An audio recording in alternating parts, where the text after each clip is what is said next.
When you look up at the night sky, you see stars, tiny points of light scattered across darkness. They seem close enough to touch, small enough to count, but they are not close, and they are not small. Each one of those gentle lights is a sun, burning millions of miles away, and the space between them is so vast that our minds cannot truly hold it. This is where we begin, not with fear, but with simple wonder. The universe is too big to exist, not because it breaks any laws, not because it should not be here, but because its size moves past what we were built to understand. Our brains evolved to know the size of a tree, the distance to a river, the height of a hill. We learned to measure things we could walk to, things we could see the edges of. The universe has no edges we can see. It stretches beyond our ability to imagine. And yet, here it is. Here we are, floating in something so large that even our best attempts to describe it fall short. Let us start with something familiar. Picture yourself standing in an open field. The field is flat and wide. You can see across it to where the trees begin. That distance, from where you stand to those trees, might be a quarter mile. You know what that feels like. You have walked distances like that. Your body understands it. Now imagine that same field, but 1,000 times wider. Now 10,000 times wider. At some point, the field becomes too large to picture. You lose the feeling of it. The numbers still work. You can write them down, but the sense of the space, the real knowing of it, that fades away. This is what happens when we talk about the universe. We can say the numbers. We can write them in books and show them on screens, but the true size, the real distance, slips through our thoughts like water through open fingers. And this is not a failure. This is just the way we are built. We are small creatures in a small place, trying to understand something that has no comparison. The earth beneath you right now is large. It is the largest thing most of us will ever stand on. If you wanted to walk around it, following the equator, you would travel nearly 25,000 miles. If you walked without stopping at a steady pace, it would take you years. The earth is vast compared to us. And yet, compared to what lies beyond, the earth is a grain of sand on an endless beach. The moon, which looks so small and gentle in the sky, is about 240,000 miles away. If you could drive a car straight up into space, going 60 miles per hour without ever stopping, it would take you more than 5 months to reach the moon. 5 months of constant travel just to touch the closest thing to us beyond our own world. And the moon is our neighbor. It is right next door. Everything else is farther. Much, much farther. The sun, which gives us warmth and light, is 93 million miles away. That number is hard to feel. 93 million. If you tried to count to 93 million out loud, saying one number every second, it would take you nearly 3 years. And that is just the number itself, not the miles. The distance to the sun is so great that light, which moves faster than anything we know, takes 8 minutes to cross it. When you see the sun in the sky, you are seeing it as it was 8 minutes ago. The light that touches your face left the sun before you finished your breakfast, before you stepped outside. It traveled through empty space, crossing a gulf so wide that nothing we have ever built could cross it in a human lifetime. And the sun is close. The sun is part of our neighborhood. It is the center of our small system, the anchor around which we spin. Beyond the sun, beyond the planets, the distances grow in ways that make even the space between us and the sun seem small. The nearest star to our sun is called Proxima Centauri. It is a small, dim star, barely visible even with telescopes, and it is 4.2 light years away. A light year is the distance light travels in 1 year. Light moves at 186,000 miles every second. In 1 year, it covers nearly 6 trillion miles. Proxima Centauri is 4.2 times that distance, more than 25 trillion miles. If you could somehow travel at the speed of light, which nothing with mass can do, it would still take you over 4 years to reach the nearest star. And if you tried to drive there in a car going 60 miles per hour, it would take you more than 40 million years. 40 million years.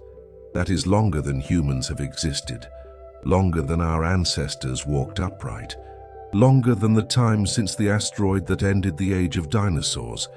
And that is just to reach the closest star. There are hundreds of billions of stars in our galaxy alone. Most of them are much, much farther away. Our galaxy, the Milky Way, is a spiral of stars and gas and dust, turning slowly in the darkness. If you could see it from the outside, it would look like a great wheel of light, glowing softly against the black. From one edge of the Milky Way to the other is about 100,000 light years. 100,000 years at the speed of light. 600 quadrillion miles. These numbers stop meaning anything to our senses. We can write them, we can say them, but we cannot feel them. They are too large. They move past the part of us that knows distance. And the Milky Way is just one galaxy, one island of stars in an ocean of space. There are other galaxies, so many other galaxies. Some are nearby in cosmic terms. The Andromeda Galaxy, our nearest large neighbor, is about 2.5 million light years away. Others are billions of light years distant. Billions. The light we see from those galaxies left them before the Earth even formed, before our sun was born, before there was anything here at all. When astronomers look out into the deepest parts of space, they see galaxies so far away that the light from them has been traveling for more than 13 billion years. 13 billion years of uninterrupted travel, across emptiness so complete that there is almost nothing to slow it down. And that light is just now arriving, just now touching our telescopes, showing us what those galaxies looked like when the universe itself was young. This is where the size of the universe begins to feel impossible, not because the numbers are wrong, the math works, the observations confirm it, but because our minds were not made to hold something this vast. We live on a planet that is, to us, enormous, and that planet is a tiny dot in a solar system, and that solar system is a tiny dot in a galaxy, and that galaxy is a tiny dot in a cluster of galaxies, and that cluster is a tiny dot in a supercluster. And beyond that, there are more superclusters, more galaxies, more stars, more space, stretching out in all directions, farther than we can see, farther than light has had time to travel since the beginning of everything. The observable universe, the part we can see, is about 93 billion light years across. That is not the whole universe. That is just the part where light has had enough time to reach us. Beyond that, there is more. Maybe much more. Maybe infinitely more. We do not know. We cannot know. The light from those farther places has not reached us yet. It may never reach us. The universe is expanding, and it is expanding faster the farther out you go. There are galaxies moving away from us so quickly that their light will never arrive no matter how long we wait. So when we say the universe is too big to exist, we mean this: it is bigger than our ability to witness, bigger than our ability to measure, even with light, even with time. It exceeds the limits of what we can ever know, and yet it does exist. It is here. We are part of it. We are inside something so vast that we will only ever see a fraction of it, and even that fraction is more than we can truly comprehend. But here is the gentle part. Here is the part that lets you rest. You do not need to comprehend it. You do not need to hold the whole universe in your mind. You can let it be large. You can let it be beyond you. That is okay. In fact, that is beautiful. There is a kind of peace in knowing that there are things larger than understanding. Things that simply are without needing to be grasped. You are lying here or sitting here or standing here, somewhere on Earth. The ground beneath you is solid. The air around you is breathable. The The sky above you is filled with light during the day and stars during the night. You are in a place that makes sense, a place that feels real. And all around you, in every direction, stretches a universe too big for sense, too big for feeling, too big for anything but quiet acceptance. Let that thought settle. Let it be soft. The universe is vast, you are small, and that is not a problem. That is just the way things are. Now, let us think about what this size means. Not in terms of fear, not in terms of loneliness, but in terms of what it tells us about existence itself. Because the universe is not just big in space, it is big in time. It has been here for a very long time, longer than we can feel, just like the distances. The universe began, as far as we can tell, about 13.8 billion years ago. That is when everything we can see started. Space itself began. Time itself began. Before that moment, there was no before. There was no time for there to be a before. It is a strange thought, a thought that does not quite fit in our minds, but it is what the evidence shows. 13.8 billion years.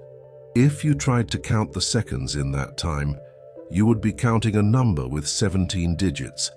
More seconds than there are grains of sand on all the beaches on Earth. More seconds than there are stars in many galaxies. And all of that time has passed. All of it is behind us. The universe has been expanding, cooling, forming stars and galaxies and planets for all of that immense stretch of time. The Earth itself is about 4.5 billion years old. It formed from dust and gas left over from earlier stars. Stars that lived and died before our sun was born. Those earlier stars created the elements that make up everything around you. The iron in your blood, the calcium in your bones, the oxygen you breathe. All of it was forged inside stars that exploded billions of years ago, scattering their material into space, where it eventually came together to form new stars, new planets, new chances for complexity. You are made of stardust. That is not poetry. That is fact. The atoms in your body are older than the Earth. They have been recycled through multiple generations of stars. They have traveled across unimaginable distances, and now they are here, arranged in the specific pattern that is you. For a little while, a brief moment in the long, slow turning of the cosmos, human beings have existed for a tiny sliver of this time. Modern humans, people like us, have been around for maybe 300,000 years. That sounds like a long time, but compared to the age of the Earth, it is nothing. If the Earth's history were compressed into a single day, humans would appear in the last second before midnight. Everything we have ever done, all of history, all of civilization, all of our empires and discoveries and art and science, all of it fits into that last second. And compared to the age of the universe, even the Earth is young. If the universe's history were a calendar year, with the Big Bang happening on January 1st, the Earth would not form until September. Dinosaurs would not appear until late December. Humans would show up in the last hour of December 31st. And recorded history, everything from the pyramids to the present day, would fit into the last minute of that year. This is the scale of time we are talking about. Time so long that our entire existence as a species is a flicker, a brief spark. And yet here we are. We exist in this moment. This particular arrangement of atoms, this particular configuration of matter and energy is happening right now. You are experiencing it. You are aware of it. And that awareness is, in its own way, as vast and strange as the universe itself. Because think about this. The universe is mostly empty, mostly dark, mostly cold. Stars are rare. Planets are rare. Life, as far as we know, is extraordinarily rare. We have looked and looked, and we have not found it anywhere else yet. Maybe it is out there. Probably it is out there. The universe is too big for Earth to be the only place where chemistry became biology. where molecules learned to copy themselves, where simple cells became complex organisms, where organisms became aware. But we have not seen it yet. We have not heard from it. We are alone, as far as we know, in the part of the universe we can observe. And that makes this moment, this experience of being alive and aware, precious in a way that has nothing to do with ego or self-importance. It is precious because it is rare, because in all this vastness, in all this space and time, awareness is not common. It is a delicate thing, a fragile thing, a thing that requires very specific conditions to arise. You are one of those conditions. You are a place where the universe has become aware of itself. Your eyes are openings through which the cosmos looks back at its own immensity. Your thoughts are patterns of matter and energy that have organized themselves in such a way that they can contemplate their origin. You are not separate from the universe. You are part of it. A small part, yes, a brief part, but a part nonetheless. And in this moment, you are the way the universe experiences itself. Let that be a comfort. Let that be a gentle weight, not a burden, but a kind of quiet significance. You do not have to do anything with it. You do not have to justify it or earn it. It is simply true. You are here, you are aware, and for this short time that is enough. Now let us move outward again. Let us think about the structure of all this space. Because the universe is not just big, it is also organized, it has patterns, it has shapes, and those shapes tell us something about how it came to be and what it is made of. When you look up at the night sky, the stars seem scattered randomly. Some here, some there, no particular order. But that is only because we are looking from inside. If you could step outside, if you could see the whole thing from a distance, you would see that the universe has structure. Galaxies are not spread evenly through space. They cluster together. They form groups and chains and sheets surrounding vast, empty regions called voids. Imagine a sponge, a kitchen sponge, full of holes. The solid part of the sponge represents where the galaxies are. The holes represent the voids. That is what the large-scale structure of the universe looks like. Galaxies clump together along filaments, like threads in a web, and between those filaments are enormous bubbles of nearly empty space. These voids are millions of light years across. If you were floating in the middle of one, you might not see a single galaxy in any direction. Just darkness, just emptiness. This structure formed over billions of years. In the very beginning, just after the Big Bang, the universe was almost perfectly smooth. Almost, but not quite. There were tiny variations, little ripples in the density of matter. In some places there was slightly more matter, in other places slightly less. And gravity, which pulls matter together, amplified those ripples. The places with a little more matter pulled in even more matter. Over time, those small differences grew. Matter clumped together. It formed clouds. The clouds collapsed under their own gravity and became stars. The stars gathered into galaxies.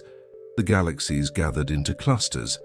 And the clusters gathered into superclusters, separated by the great voids. All of this happened slowly. So slowly that even 1 billion years is not enough time to see much change. Galaxies drift through space, pulled by gravity, moving toward each other or away from each other. Some galaxies collide. When they do, it is not a violent crash. There is so much space inside a galaxy that the stars pass by each other without touching, but the galaxies merge. They become one larger galaxy. This has happened many times throughout the history of the universe. Our own galaxy, the Milky Way, has absorbed smaller galaxies in the past, and in a few billion years, it will collide with Andromeda. The two will spiral around each other, pulling and stretching until they merge into a single, larger galaxy. But even that process takes billions of years. If you were watching from a safe distance, you would not see anything move. You would have to wait millions of years just to notice the positions changing. The universe is patient. It does not hurry. It unfolds at its own pace, a pace so slow that human lifetimes are meaningless in comparison. And all of this, all of these galaxies and clusters and voids, all of this structure that fills the observable universe is made of matter. Or at least, that is what we thought for a long time. But it turns out most of the universe is not made of matter. Not the kind of matter we know. Not atoms, not protons and neutrons and electrons. Most of the universe is something else. This is where things become strange. Not frightening, not unsettling, just strange in a way that invites curiosity rather than fear. When scientists looked closely at how galaxies move, they found something unexpected. Galaxies rotate. They spin like wheels. And the stars inside them orbit around the center, held in place by gravity. But when scientists measured how fast the stars were moving, they found that the galaxies were spinning too fast. Based on the amount of visible matter, the amount of stars and gas and dust, the galaxies should be flying apart. The gravity from the matter we can see is not strong enough to hold them together at those speeds. But the galaxies are not flying apart. They are stable. They have been stable for billions of years. So there must be more mass, more gravity, pulling from somewhere, holding everything together, mass that we cannot see. This invisible mass is called dark matter, and there is a lot of it. About 5 times as much dark matter as normal matter. Everything you can see, every star, every planet, every cloud of gas, every bit of light, all of it together makes up less than 20% of the matter in the universe. The rest is dark, invisible. We cannot see it with telescopes. It does not emit light. It does not absorb light. It does not interact with light at all. The only way we know it is through its gravity. We can see its effects. We can see how it bends space, how it holds galaxies together, how it shapes the structure of the universe.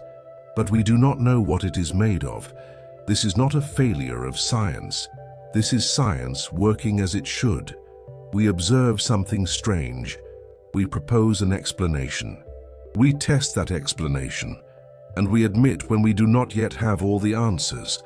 Dark matter is one of those answers we are still searching for. We know it is there. We know how much of it there is. We know where it is, but we do not know what it is. Not yet. And there is more. Something even stranger. When scientists measured the expansion of the universe, they expected to find that it was slowing down. Gravity pulls everything together, so the expansion should be slowing, gradually, over time. Maybe it would slow enough to stop. Maybe it would even reverse and the universe would start collapsing back in on itself. Or maybe it would keep expanding forever, but more and more slowly. But that is not what they found. They found that the expansion is speeding up, getting faster. The universe is not just expanding, it is accelerating. Something is pushing space apart. Something is working against gravity, driving galaxies away from each other at an ever-increasing rate. This something is called dark energy, and there is even more of it than dark matter. About 70% of the universe is dark energy. 70%. That means that almost everything in the universe, almost all of the stuff that makes up reality, is something we do not understand. We can see its effects, we can measure them, but we do not know what it is or why it exists. So when we add it all up, the universe looks like this. About 5% normal matter, the stuff we are made of, the stuff we can see and touch. About 25% dark matter, invisible, known only by its gravity. And about 70% dark energy, even more mysterious, pushing the universe apart. This should be humbling, and it is. But it is also wonderful. It means that we are standing at the edge of a great mystery. We have learned so much. We have measured the universe, mapped its structure, traced its history back to the first moments, and yet most of it is still unknown. Most of it is still waiting to be understood. You do not need to solve this mystery. You do not need to understand dark matter or dark energy. That is work for scientists, for people who spend their lives asking these questions. But you can appreciate the mystery. You can let it be there in the background, a reminder that the universe is larger and stranger than we ever imagined, larger than we can ever fully imagine. And here is the beautiful part, the part that lets you rest easy. All of this vastness, all of this strangeness, all of this mystery, it does not change your life, not directly. The dark matter that fills the space around you does not touch you. The dark energy that pushes galaxies apart does not affect your day. The immense distances between stars, the billions of years of cosmic time, none of it intrudes on this moment. You are here. You are safe. The universe is vast, but your world is small and knowable and real. You can think about the universe when you want to. You can wonder about it. You can be amazed by it, and then you can let it go. You can return to your life, to the things that matter to you, to the people you love, to the work you do, to the simple pleasures of existing. The universe will still be there, vast and strange and beautiful, whenever you want to return to it. Let us talk about light for a while, because light is how we know about the universe. Everything we have learned by studying light. The light from stars, from galaxies, from the cosmic microwave background radiation that fills all of space. Light is our messenger, our only messenger, really, and it has traveled so far to reach us. Light is fast, faster than anything else. In empty space, light travels at exactly 186,282 miles per second. Nothing can go faster. This is not just a rule we have discovered. It is a fundamental limit of the universe. The speed of light is woven into the fabric of space and time. It is part of the structure of reality. But even though light is fast, the universe is so big that light takes a long time to cross it. When you look at the moon, you are seeing light that left the moon 1.3 seconds ago. When you look at the sun, you are seeing light that left 8 minutes ago. When you look at the stars, you are seeing them as they were years ago, decades ago, centuries ago, depending on how far away they are. Proxima Centauri, the nearest star, shows itself to us as it was 4.2 years ago. If something happened to that star today, if it suddenly flared or dimmed or exploded, we would not know for more than 4 years. The light carrying that information is still on its way, still crossing the vast emptiness between there and here. Other stars are farther, much farther. The North Star Polaris is about 400 light-years away.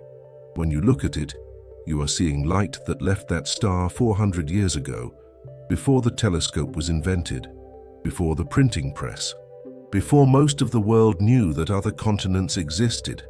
That light has been traveling through space all this time, and it is just now arriving, just now entering your eye. Some of the stars you see are thousands of light years away. Some are tens of thousands. The light from them left before human civilization began, before humans existed, before our ancestors walked upright. That light has been traveling longer than our species has been alive, and it is still traveling, still moving through the dark, until it happens to encounter something, a planet, a moon, a telescope, or your eye, looking up on a clear night. This means that when you look at the sky, you are looking backward in time. You are seeing the past, not your past, but the universe's past. The farther you look, the farther back you see. Telescopes are time machines. They do not take us to the past, but they show it to us. They gather light from distant places, light that has been traveling for billions of years, and they bring that light to our eyes. The most distant galaxies we have seen are more than 13 billion light-years away. The light from them has been traveling for most of the age of the universe. When that light began its journey, the universe was young, hot, dense. There were no planets yet, no solar systems, just stars and gas and the first galaxies forming out of the primordial material. And we can see it. We can look at that light and learn what those early galaxies were like. We can measure their colors, their brightness, their motion.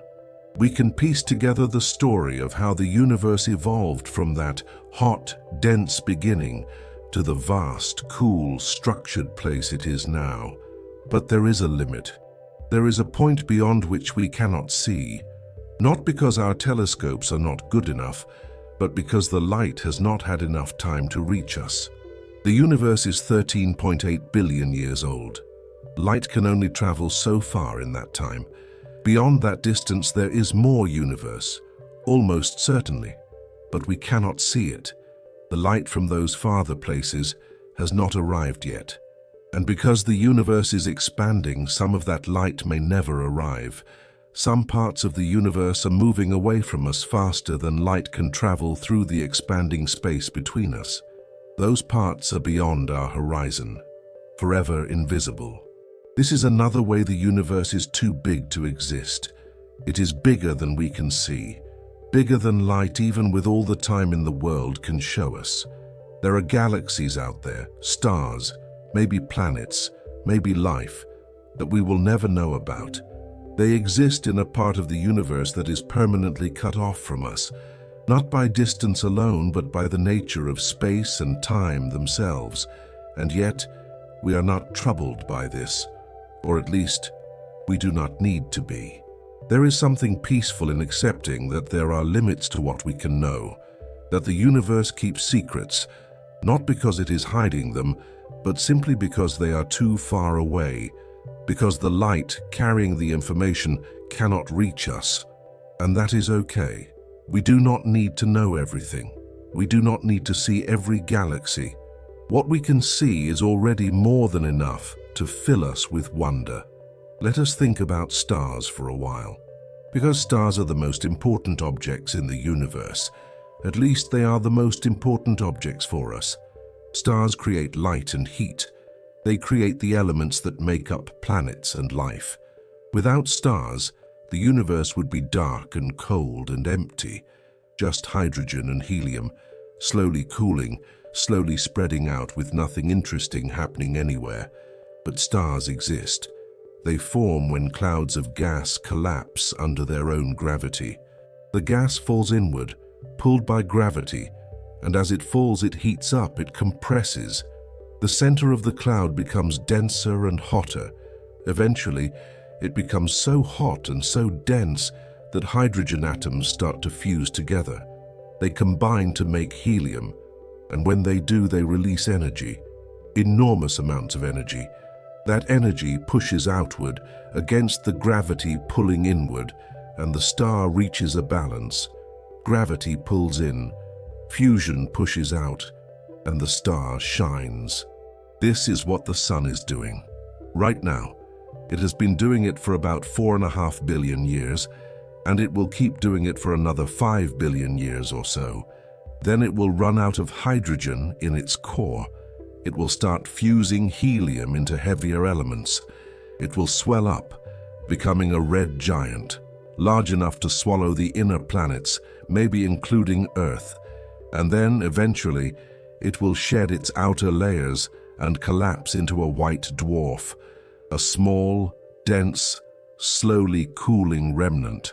But that is billions of years away. For now, the sun is stable. It is in the long, quiet middle phase of its life, and that stability is what makes life possible. If the sun were unstable, if it flickered or surged or dimmed, life on Earth would not survive. We need the sun to be steady.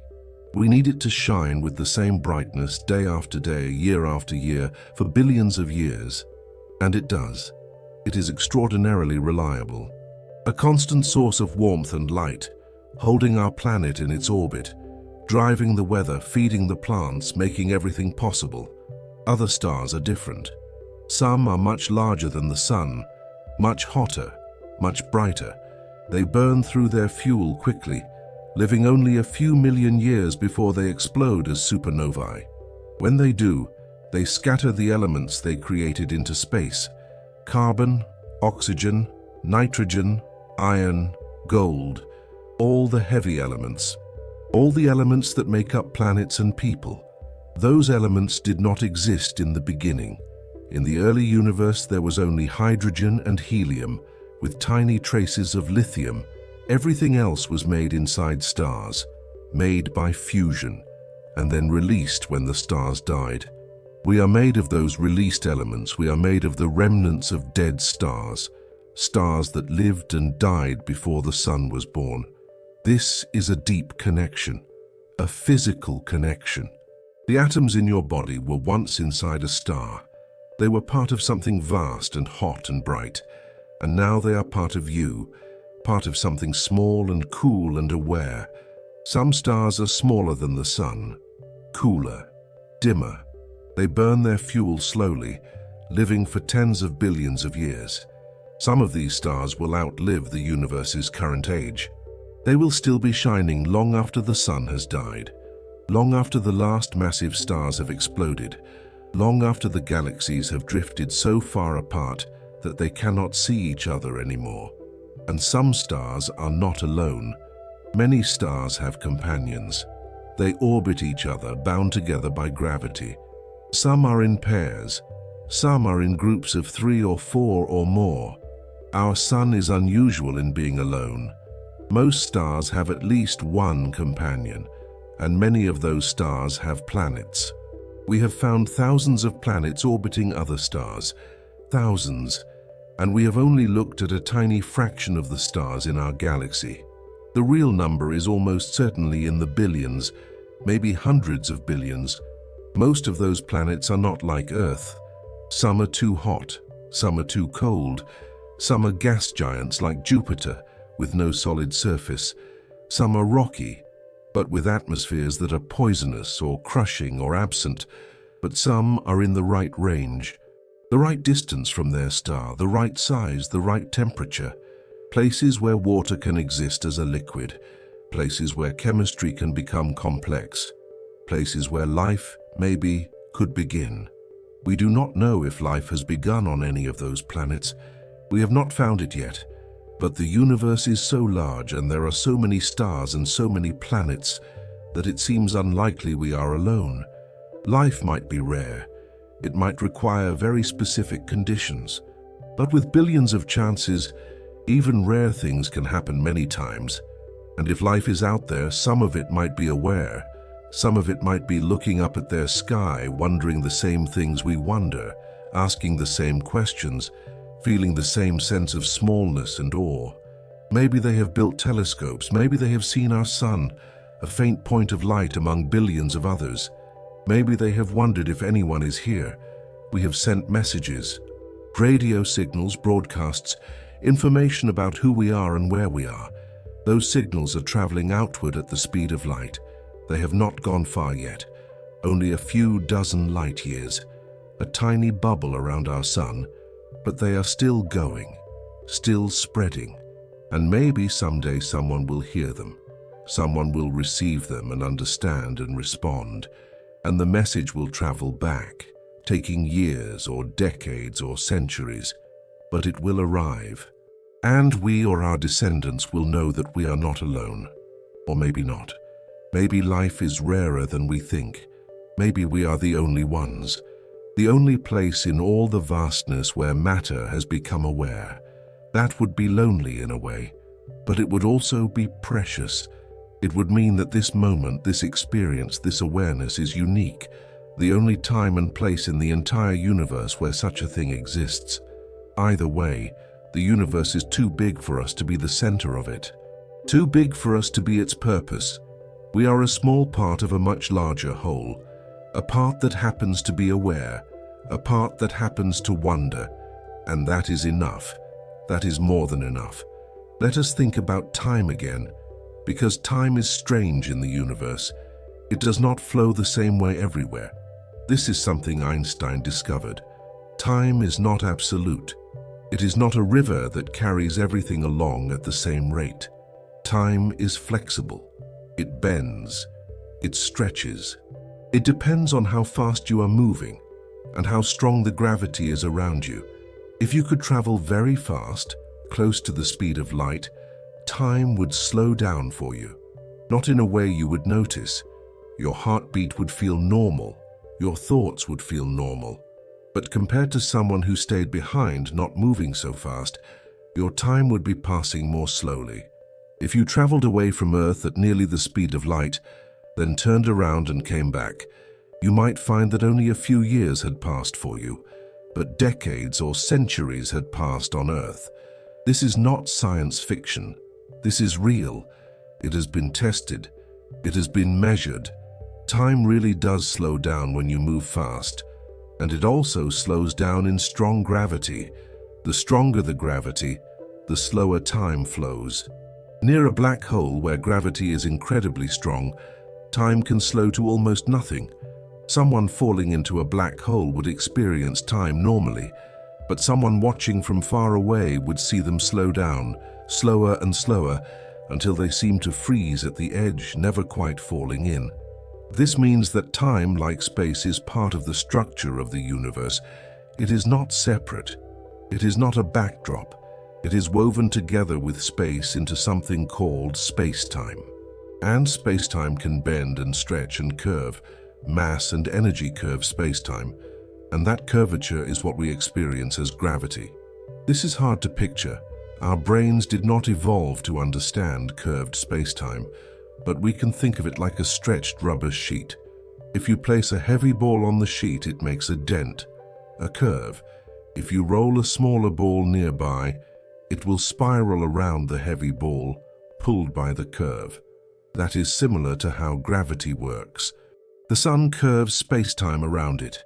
The Earth moves through that curved spacetime following the curve, and that is why it orbits the sun. Black holes are places where spacetime is curved so much that it closes in on itself.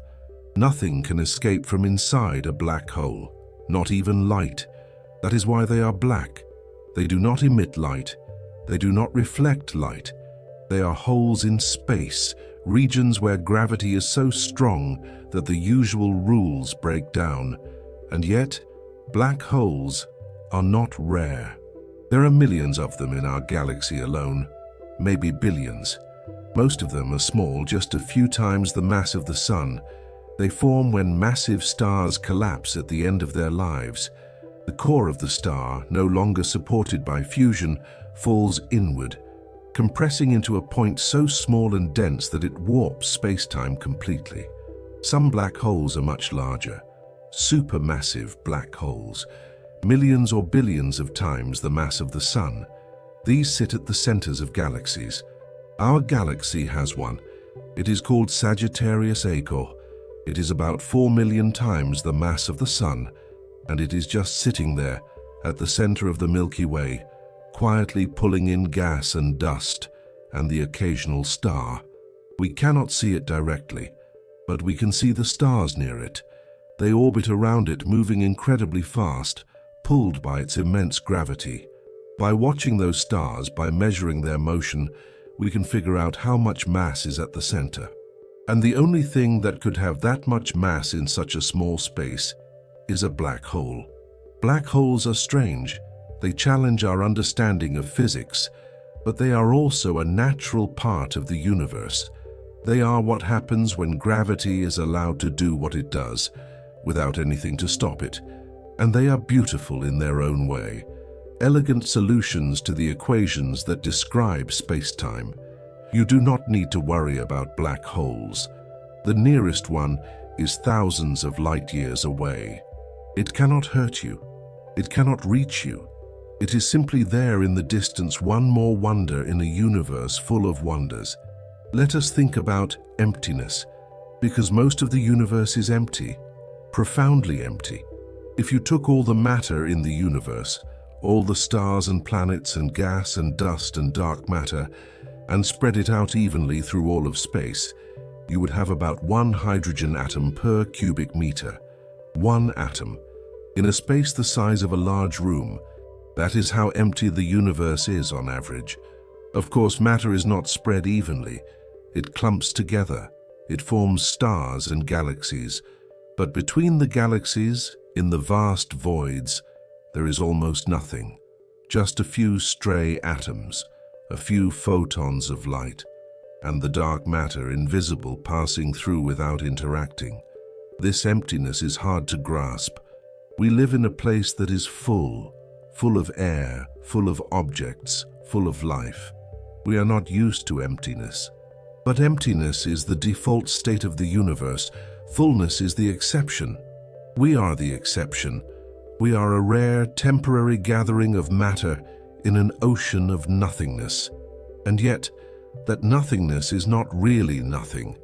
Even in the emptiest parts of space, there is something. There is the fabric of spacetime itself. There are quantum fields, invisible fields that fill all of space, from which particles can appear and disappear. There is the dark energy pushing space apart. There is light traveling through from distant stars, so the universe is empty, but it is also full of potential, full of structure, full of things we do not yet understand. And that emptiness is important. It is what allows things to move. It is what allows light to travel. It is what gives space its shape and scale. If the universe were full, if matter were packed tightly everywhere, there would be no room for anything to happen. No room for stars to shine, for planets to orbit, for galaxies to turn. The emptiness is not a flaw, it is a feature. It is what makes the universe work. You are floating in that emptiness right now. The Earth is a tiny island in a vast sea of almost nothing. And that is okay, that is safe. The emptiness does not threaten you, it simply exists around and beyond, holding everything gently in its vastness. Let us think about the future. Not your future, but the universe's future. Because the universe has a future. It is still young in a way, still in the early phases of its long existence. And we can predict roughly what will happen next. Not with certainty, but with reasonable confidence. The universe will keep expanding. It has been expanding since the beginning, and it shows no sign of stopping. In fact, it is accelerating. Galaxies are moving apart, faster and faster. Eventually, they will be so far apart that they can no longer see each other. The light from one galaxy will not be able to reach another. Each galaxy will be alone in its own bubble of space, surrounded by darkness. But that will take a very long time, trillions of years, long after the sun has died, long after all the stars currently shining have burned out. Stars are still forming now, in clouds of gas throughout the universe, but eventually the gas will run out. There will be no more new stars. The last stars will form, burn, and die. And then the universe will go dark. But even after the stars are gone, there will still be things. There will be white dwarfs, slowly cooling. There will be neutron stars, dense remnants of massive stars. There will be black holes, feeding on whatever stray matter drifts too close. And there will be planets, cold and dark, orbiting dead stars, or drifting alone through space. This era will last a very long time, longer than the current age of the universe. Much longer. But it will not last forever. Eventually, even the black holes will evaporate. This is another strange prediction of physics. Black holes are not truly eternal. They emit a faint radiation called Hawking radiation. It is incredibly faint, almost impossible to detect. But over unimaginably long timescales, that radiation will carry away the black hole's mass. The black hole will shrink, and eventually it will disappear. When the last black hole evaporates, the universe will be truly empty. Just photons of light spreading out, cooling, losing energy, and the dark energy pushing space apart, making everything farther and farther from everything else. This is the heat death of the universe, the end of all activity, the final state. A cold, dark, empty expanse where nothing ever happens again. This will take so long that the numbers lose meaning. 10 to the power of 100 years, maybe more. Longer than a trillion years. Longer than the human mind can hold. But it is what the math predicts. It is where the universe is headed. And yet, this is not sad. It is just the way things are. Everything has a beginning and an end. Stars have ends. Galaxies have ends. Even the universe has an end, or at least a transformation into a state so different that we might not recognize it as the same thing, but that end is so far away that it does not matter. Not to us, not to anyone who will ever live. The universe right now is full of light and activity. Stars are shining, planets are orbiting. Life is happening, at least here and maybe elsewhere. The universe is not dead. It is not even middle-aged. It is young and vibrant and full of possibilities. You are part of that. You are part of the universe in its bright, active phase. You are made of matter that was forged in stars. You are aware because chemistry on a small planet happened to become complex enough to support awareness. And you are here now in this moment experiencing all of this. The future does not diminish that. The fact that the universe will one day be cold and dark does not make the warmth and light now any less real. It makes it more precious, if anything, more worth appreciating. Because it is temporary, because it will not last forever, because this is the time when things are happening and you are here to see it. Let us slow down now. Let us breathe. Let us return to something simple. The night sky. If you go outside on a clear night away from city lights, you can see thousands of stars. They look small and faint, but they are there. Each one a sun, burning millions or billions of miles away.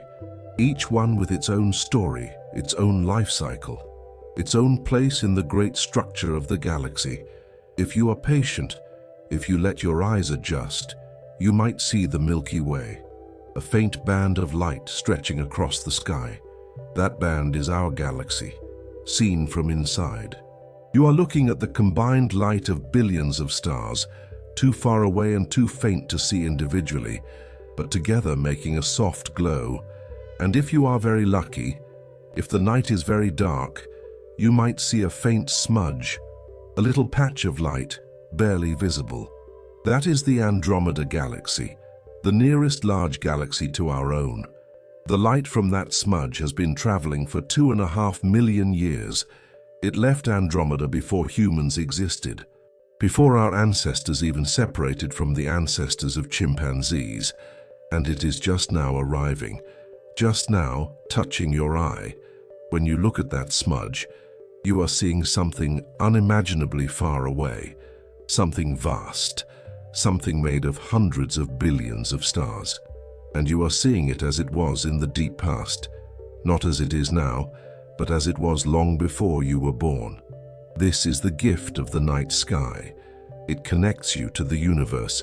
It shows you that there is more than your town, more than your country, more than your planet, more than you can ever fully understand. And it does this gently, without force, without demand. It is just there, waiting for you to look up. You do not need a telescope. You do not need to understand astronomy.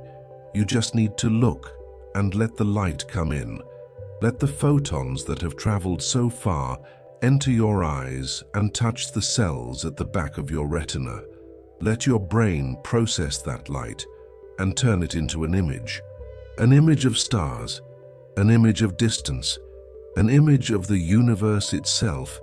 And you can think, if you want, about what you are seeing. You can think about the light, about the time it took to travel, about the stars that made it, about the vastness that holds it all. Or you can just look, you can just see. You can let it be beautiful without needing to understand it, because beauty does not require understanding. Wonder does not require knowledge. You can be amazed by something without knowing how it works. You can feel small without feeling insignificant.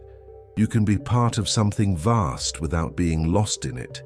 The universe is too big to exist, too big to hold in your mind, too big to comprehend, but it does exist, and you are part of it.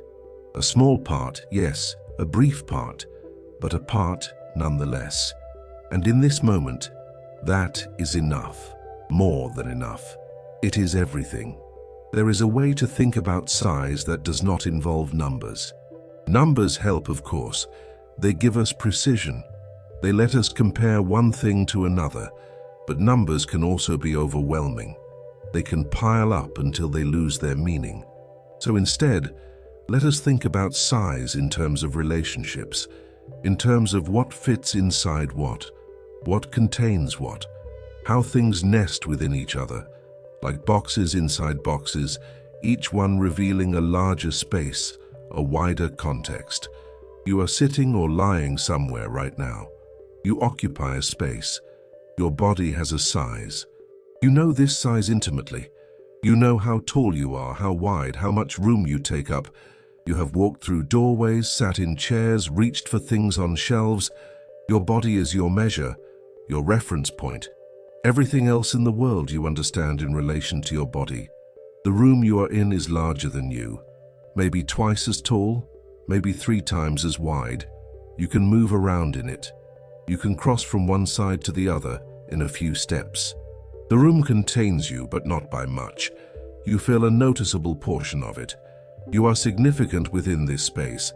The building that contains the room is larger still. It has many rooms, hallways, stairs perhaps. If you walked through it, exploring every corner, it would take you minutes, maybe an hour if it is a very large building. But you could do it. You could map it in your mind. You could hold the whole structure in your understanding. The street outside is longer. It stretches away in both directions, farther than a building is wide.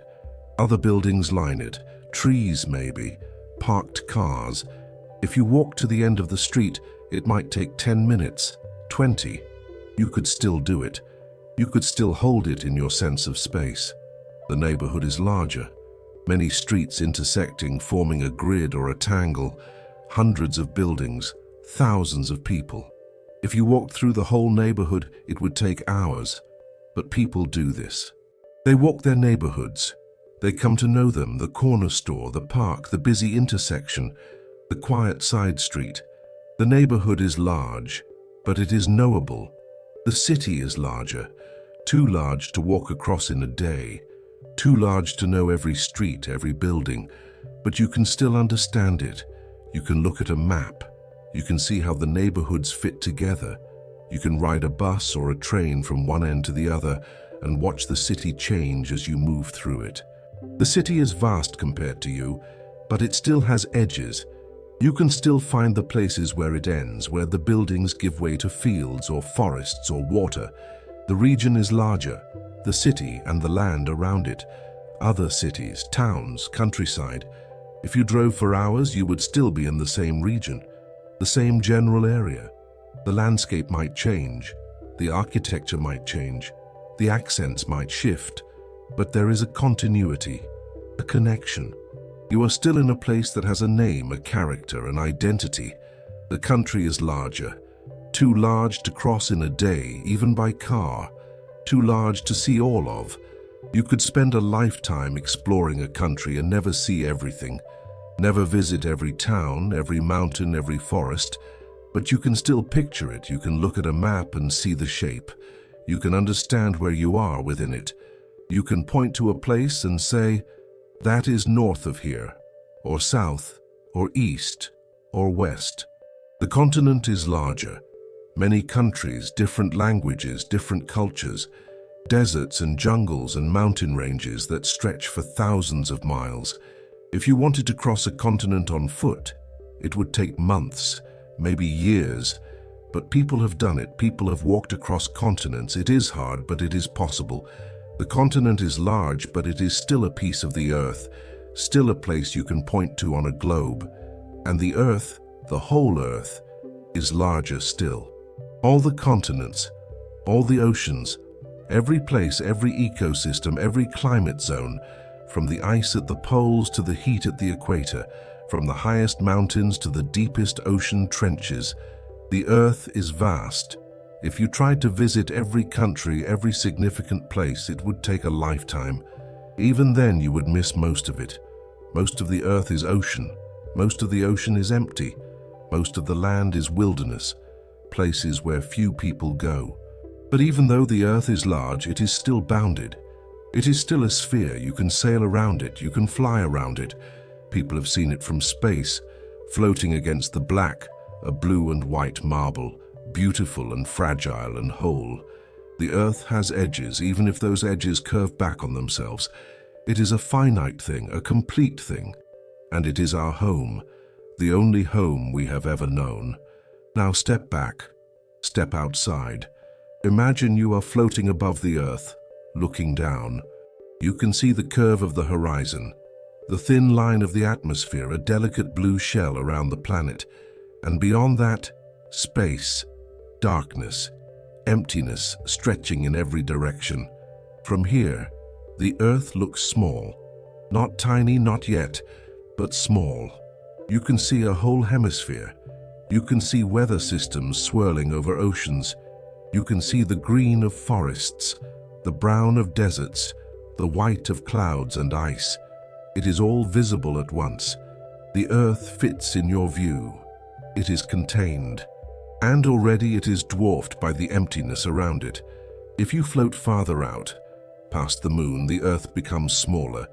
It is no longer a landscape. It is a disk, a circle of light in the dark. You can cover it with your thumb. Everything you have ever known, every person you have ever met, every place you have ever been, all of it is on that disk.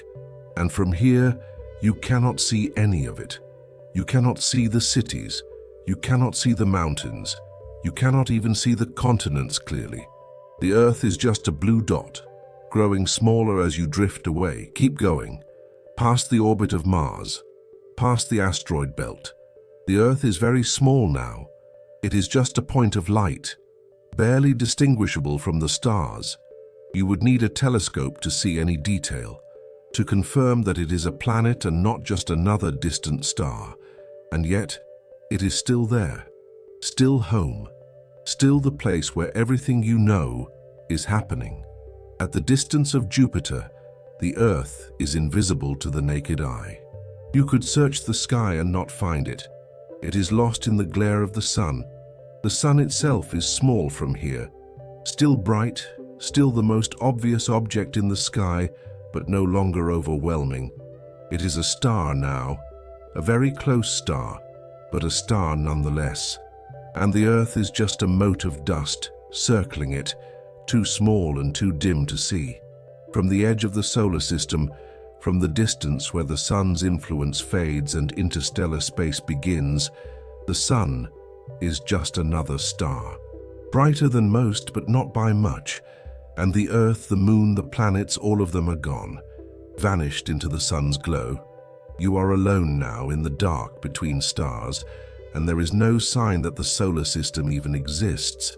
You know it is there, behind you, in that particular direction, but you cannot see it. It is too small, too far, too faint. This is the first great leap in scale, the leap from planetary to stellar, the leap from a world to a sun. And it is a leap that makes everything you have known seem impossibly tiny. The Earth, which seemed so large, which seemed to contain everything, is nothing at this scale. It is less than a grain of sand. It is an atom. It is a point without dimension. And yet, this is still just the beginning, because the space between stars is small compared to the space between galaxies. The stellar scale is small compared to the galactic scale, and the galactic scale is small compared to the universal scale. Each level is so much larger than the last that the previous level becomes negligible, invisible, irrelevant. Let us keep going. Let us move outward, past the nearest stars, into the body of the galaxy. The Milky Way is a disk, a flat spiral with arms that curve outward from a bright central bulge. If you could see it from the side, it would look like two fried eggs stuck together, back to back. Thin in the middle, thicker at the center. The sun is about 2/3 of the way out from the center in one of the spiral arms. A typical location, nothing special. One star among hundreds of billions. From here, from a point above the galactic disk, you can see the structure. You can see how the stars cluster along the spiral arms, how they thin out in the spaces between, how the center glows brighter, packed with older stars, crowded together by gravity. The galaxy is beautiful from this distance, a luminous wheel turning slowly, taking about 200 million years to complete one rotation. The sun has orbited the center of the galaxy about 20 times since it formed. We are moving through space, all of us, carried along by the galaxy's rotation. We are circling the center at about 500,000 miles per hour, and yet we feel nothing. The motion is so smooth, so constant, that there is no sensation of it. The galaxy is large. 100,000 light years across. If you tried to cross it at the speed of light, it would take you 100,000 years. If you tried to count all the stars in it, one per second, it would take you thousands of years. The galaxy is almost incomprehensibly vast. And yet it is just one galaxy, one island in an ocean of space. Step back again, move outside the galaxy. From here, the Milky Way is a spiral of light, glowing softly against the black. It is beautiful, delicate, and it is shrinking. As you move away, it becomes smaller, less detailed. The spiral arms blur together. The individual stars vanish. Soon the galaxy is just a smudge, a faint oval, and then it is a point, a single dot of light, no different from the countless other dots that fill the sky. Because from this distance you can see other galaxies, thousands of them, tens of thousands, each one a collection of billions of stars, each one as large and complex as the Milky Way. They float in the darkness, separated by vast gulfs of empty space, millions of light years apart, too far to ever visit, too far even for their light to cross in a human lifetime. But they are there. They exist. They are as real as the Milky Way, and they are everywhere. This is the second great leap in scale, the leap from stellar to galactic, and then the leap from galactic to intergalactic. Each leap makes the previous scale seem trivial. The stars which seemed so far apart are actually close together compared to galaxies. The galaxy which seemed so vast is actually small compared to the spaces between galaxies, and we are not done, because galaxies do not float alone. They cluster, they gather into groups. Our galaxy is part of a small cluster called the local group. It contains about 50 galaxies, most of them small. The two largest are the Milky Way and Andromeda. They orbit each other slowly, pulled together by gravity. In a few billion years they will collide. They will merge. They will become one larger galaxy. But for now, they are separate. Two giants in a small neighborhood of dwarfs. The local group is about 10 million light years across. That is the distance from one side to the other, from the outermost galaxies to the farthest edge. 10 million light years. It sounds large. It is large, but it is small compared to what comes next. Step back again. Move outside the local group. From here you can see other groups, other clusters, larger ones. The Virgo cluster, for example, contains about 1,500 galaxies. It is about 65 million light years away from us, and it is huge, about 15 million light years across, much larger than the local group, denser, more crowded. At the center of the Virgo cluster, galaxies are packed so tightly that they interact, disturbing each other's shapes, pulling stars away, sometimes colliding and merging. And the Virgo cluster is part of something even larger, a supercluster. The Virgo supercluster which includes the local group, the Virgo cluster, and many other groups and clusters. The supercluster is about 110 million light-years across. It contains tens of thousands of galaxies. And it is just one supercluster among many. From here, from a distance that lets you see the whole supercluster, individual galaxies are invisible. They are too small, too faint. You can only see the clusters as a whole, bright patches in the dark, concentrations of light. And between the clusters there is darkness, empty space, voids, regions where almost no galaxies exist, where the universe is as empty as it can be. These voids are enormous. They are hundreds of millions of light-years across. If you were inside one, floating in the middle, you might not see a single galaxy in any direction, just blackness, just emptiness. And yet the voids are not truly empty. They contain dark matter. They contain the faint glow of the cosmic microwave background. They contain a few stray atoms of hydrogen. But to us, to our eyes, they would seem like absolute nothingness. The superclusters and the voids form a pattern, a structure. When you map out all the galaxies, all the clusters, all the superclusters, you see a web, a cosmic web. Filaments of galaxies stretching across hundreds of millions of light-years, surrounding vast empty bubbles. It looks like foam, like the structure of a sponge, like the scaffolding of some unimaginably large construction. This is the large-scale structure of the universe, and it is the largest pattern we can see. Beyond this scale, the universe starts to look smooth, uniform. The details blur. The clusters and voids average out, and what remains is just a general distribution of matter, spread more or less evenly across all of space. But even this is not the end.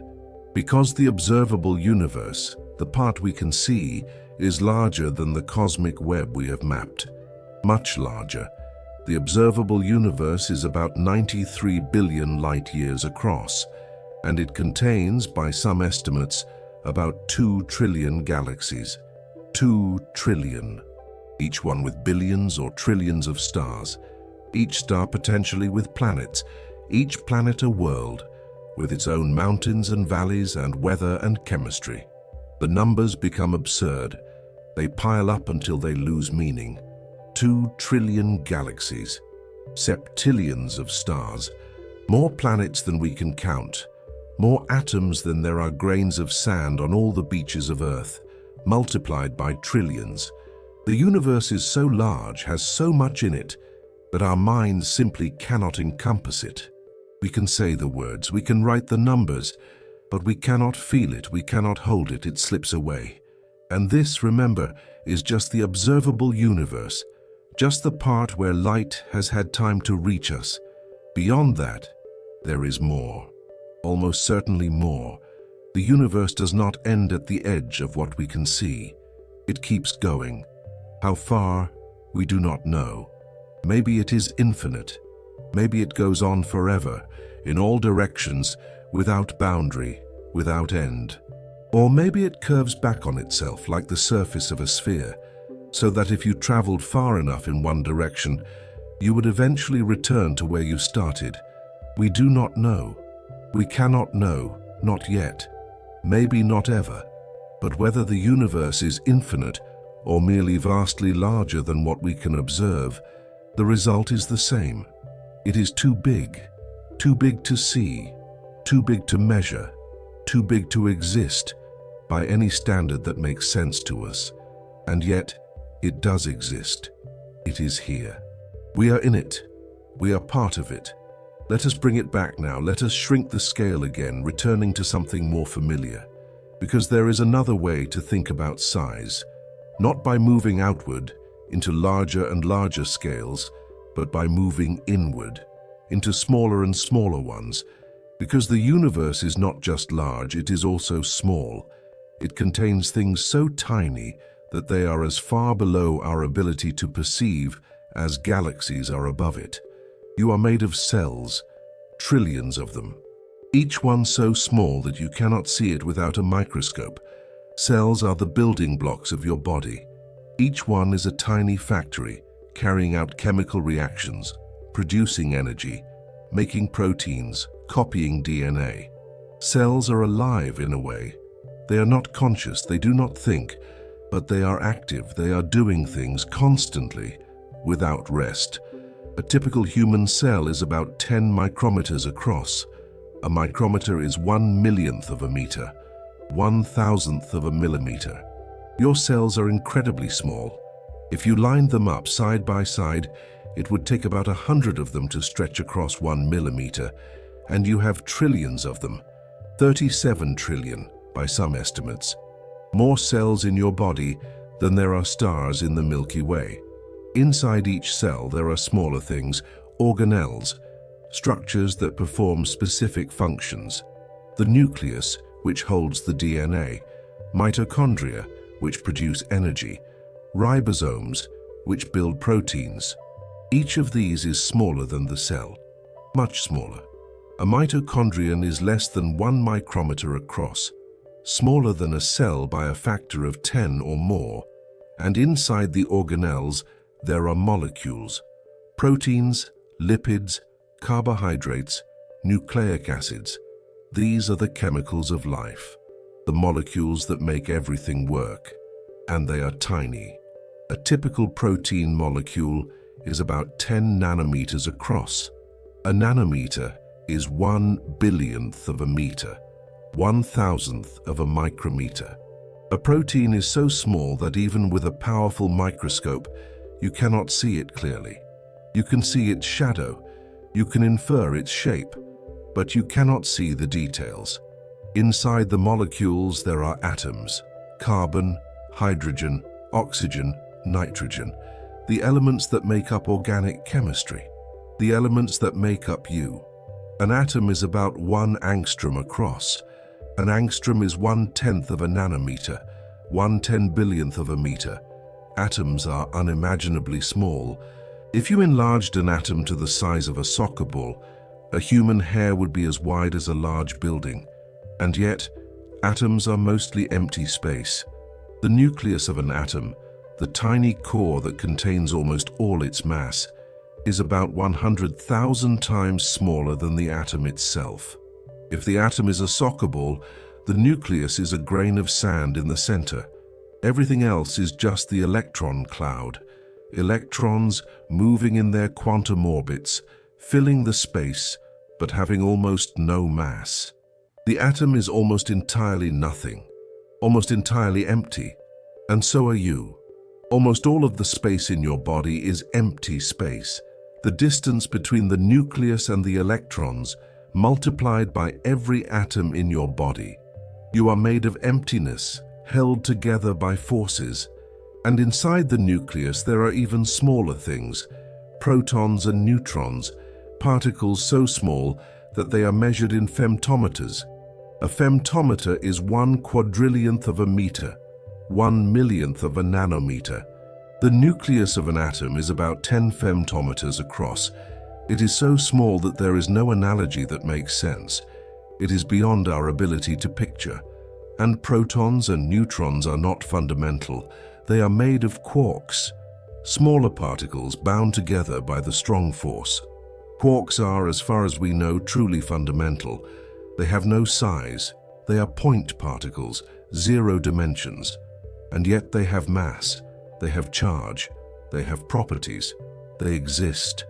This is the world of the very small, the quantum world, the world where our everyday intuitions break down, where particles can be in 2 places at once, where they can tunnel through barriers, where they exist as probabilities until they are observed.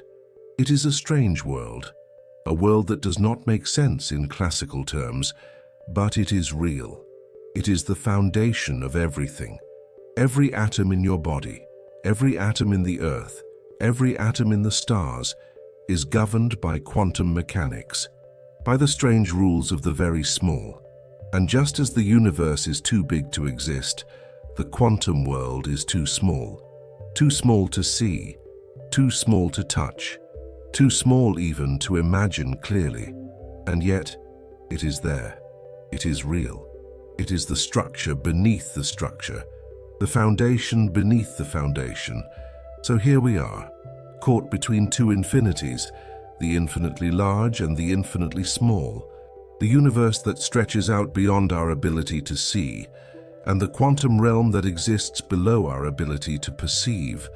And we are in the middle, not at the center, because there is no center, but in the middle range of scales, the range where things are human-sized, where things make sense.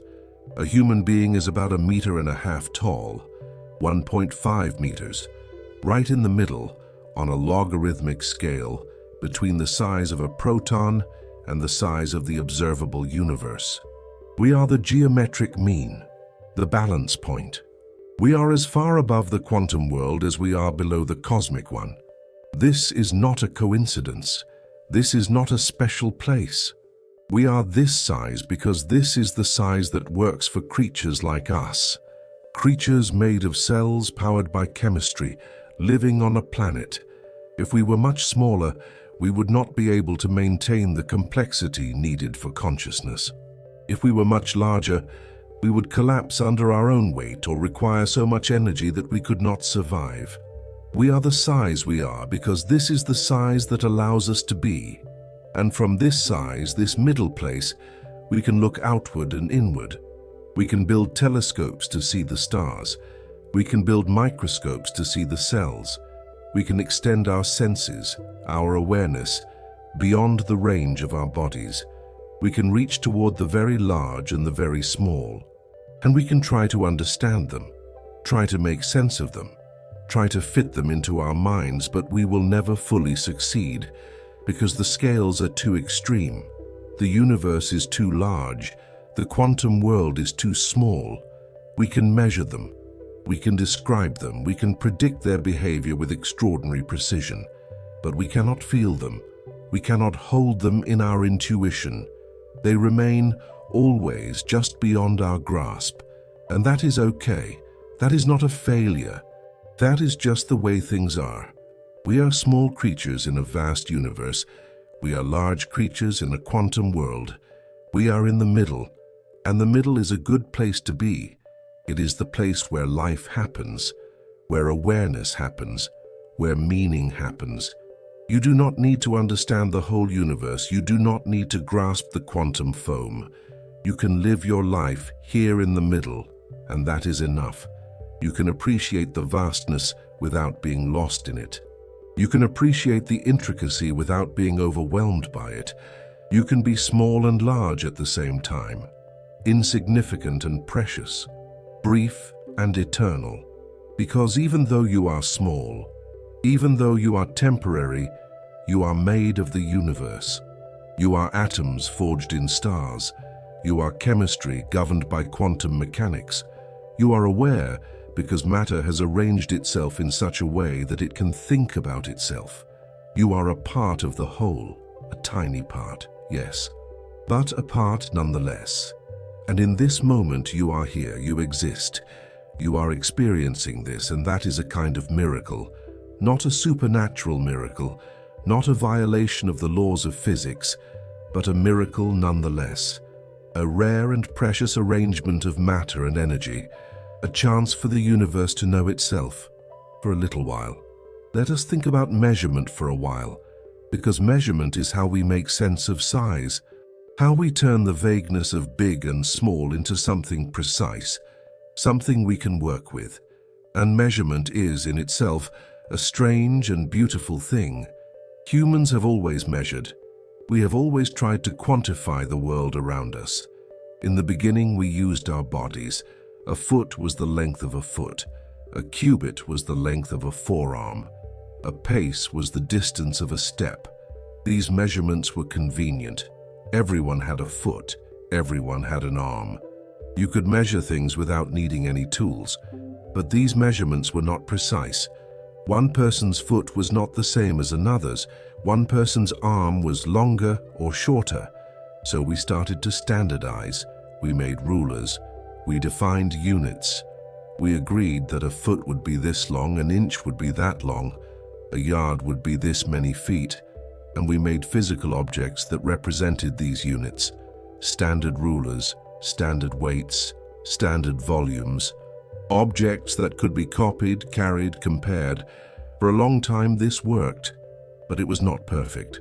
The standard objects could change.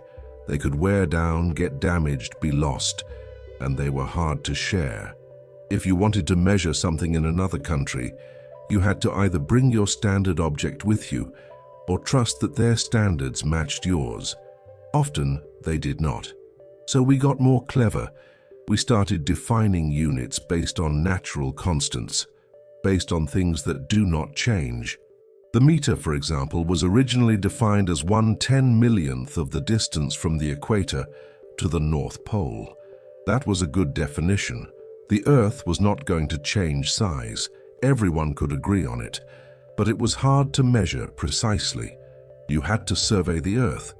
You had to account for mountains and valleys. It was complicated. Eventually, we refined it. We defined the meter based on the speed of light. We said that a meter is the distance light travels in 1,299,792,458th of a second. That sounds complicated, but it is actually very precise. The speed of light is constant. It does not change. It is the same everywhere in the universe, and we can measure it very accurately. So now the meter is defined not by a physical object, but by a fundamental property of the universe. The second is defined by the oscillation of a cesium atom. 1 second is exactly 9,192,631,770 cycles of the radiation from a cesium-133 atom. Again, this sounds complicated, but it is incredibly precise. Atomic clocks based on this definition are accurate to within 1 second in hundreds of millions of years. This is the beauty of measurement. We have taken the vague human-scale concepts of length and time, and we have anchored them to the universe itself. We have found constants, unchanging properties, and we have used them as our foundation. And from that foundation, we can measure anything, from the smallest particles to the largest galaxies, from the briefest quantum events to the age of the universe itself. But measurement has limits. There are things we cannot measure. Not because our tools are not good enough, but because the universe itself has limits. The Planck length, for example, is the smallest length that has any meaning. It is about 1.6 times 10 to the minus 35 meters. That is incredibly small, unimaginably small. Smaller than anything we could ever hope to observe directly. And below that length, the concepts of space and distance start to break down. Quantum fluctuations become so strong that space-time itself becomes uncertain, fuzzy, undefined. Similarly, there is a shortest time, the Planck time, about 5.4 times 10 to the minus 44 seconds. Below that, time has no meaning. The universe does not tick any faster. Events do not happen any quicker. The Planck time is the smallest tick of the cosmic clock. These are not just practical limits, they are fundamental. They are built into the structure of the universe. They tell us that space and time are not infinitely divisible. They are not smooth. At the smallest scales, they are grainy, discrete, made of tiny, indivisible pieces. And there are limits in the other direction too. The observable universe is finite, not because the universe itself is finite, but because light has only had a finite amount of time to reach us. We cannot see farther than light has traveled. We cannot measure distances larger than the size of the observable universe. Beyond that, there is no information, no light, no signal. Just a boundary that we cannot cross. Not with our eyes, not with our telescopes, not with any method we can imagine. So we are bounded, on one side by the Planck scale, on the other by the cosmic horizon. We live in a range of scales that we can measure, that we can observe, that we can understand. And beyond those boundaries there is only theory, only mathematics, only speculation. But the range we can measure is vast. It spans 60 orders of magnitude or more. From the size of a proton to the size of the observable universe, 60 factors of 10, a range so large that it defies imagination. And we have measured it, we have mapped it, we have described it with numbers and equations and models. We have taken the universe in all its vastness and all its intricacy, and we have made sense of it, at least as much sense as we can. This is one of the great achievements of science, not just knowing what is out there, but being able to measure it, to quantify it, to turn vague wonder into precise knowledge. And yet the wonder remains. The measurements do not diminish the beauty, they enhance it. They show us just how extraordinary the universe is, how finely balanced, how vast and yet how comprehensible. You are part of this measured universe. You are an object with a size, a mass, a temperature, a composition. You can be described by numbers, your height, your weight, the number of atoms in your body. And yet, you are more than those numbers. You are aware, you experience, you feel. The measurements tell us what you are made of, but they do not tell us what it is like to be you. They cannot capture the experience of existing, the sensation of being alive. This is the gap between the objective and the subjective, between the measured and the felt. Science gives us the former. It tells us the facts, the numbers, the structures, but it doesn't give us the latter. It does not tell us what it means, what it feels like. That is something we have to experience for ourselves, something we have to feel. And so, even in a universe that is measured and mapped and understood, there is still mystery, still room for wonder, still space for the ineffable. The measurements do not take that away, they coexist with it. They support it. They give us a framework, a context within which our experiences unfold. Let us think about perspective for a while, because perspective is everything when it comes to size. What seems large from one perspective seems small from another. What seems important from one view seems trivial from another. And yet, both perspectives can be true at the same time. From your perspective right now, you are significant. You are the center of your experience. Everything you perceive, everything you think, everything you feel, it all happens to you. You are the subject. The world is the object. You are important because you are the one experiencing it. And this is true, this is valid. You are important. Your life matters. Your experiences matter. The people you love, the work you do, the things you care about, they are all real and significant. They have value, they have meaning, and no amount of cosmic perspective can take that away. But from another perspective, from the perspective of the universe, you are tiny. You are a brief flicker, a momentary pattern in an ocean of matter and energy. You will exist for a little while and then you will not. The atoms that make you up will disperse. They will become part of other things. The universe will go on, unchanged by your presence or absence. And this is also true, this is also valid. In the grand scheme of things, in the vast sweep of cosmic time, you are insignificant. You are one of trillions of organisms on one planet among trillions of planets. You are a small event in a large universe. Both perspectives are correct, and both are important. If you focus only on the first, you risk becoming self-absorbed. You risk thinking that you are all that matters, that the universe revolves around you. And it does not. It is indifferent to you. It does not care about your hopes or your fears or your dreams. But if you focus only on the second, you risk despair. You risk thinking that nothing matters. That because you are small, because you are brief, your life has no value. And that is not true either. Your life has value to you. It has value to the people around you. It has value because you experience it, because you are aware, because you care. The trick is to hold both perspectives at once, to be both humble and confident, to recognize that you are small in the cosmos, but significant in your own life, to understand that your existence is unlikely and brief, but also real and precious. This is not a contradiction. This is not a paradox. This is just the nature of being.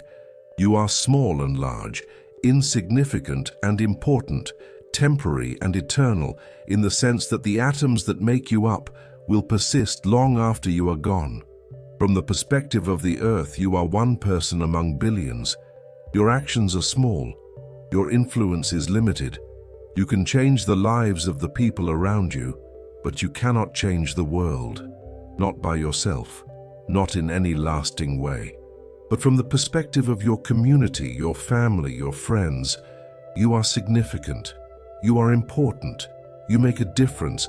The things you do, the words you speak, the choices you make, they matter. They affect the people around you. They shape the world in small ways, ways that are real even if they are not cosmic.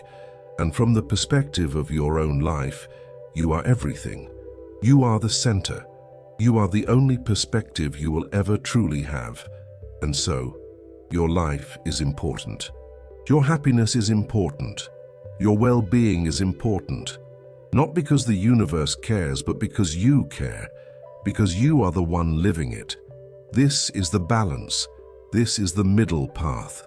To be aware of the vastness, to appreciate the smallness, and to live your life anyway. To care about things even though they are temporary. To love people even though they will die. To work toward goals even though they will eventually be forgotten. To do these things not in spite of the cosmic perspective, but alongside it. To hold both truths at once, because the universe is too big to exist. But you exist anyway. You are here. And that is enough. That is more than enough. It is everything. Let us think about time again, because time, like space, has scales. And those scales are just as vast, just as disorienting as the scales of space. We have already touched on this, but let us go deeper. Let us feel the weight of time, the depth of it, the way it stretches out behind us and ahead of us, far beyond our ability to hold. A human lifetime is about 70 or 80 years. Some people live longer, some live less, but on average, a human life is less than a century. That is a long time in human terms.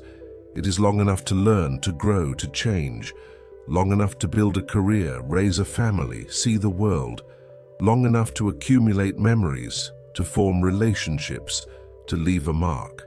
But in cosmic terms, a human lifetime is nothing. It is a blink, a heartbeat. The universe has been here for 13.8 billion years.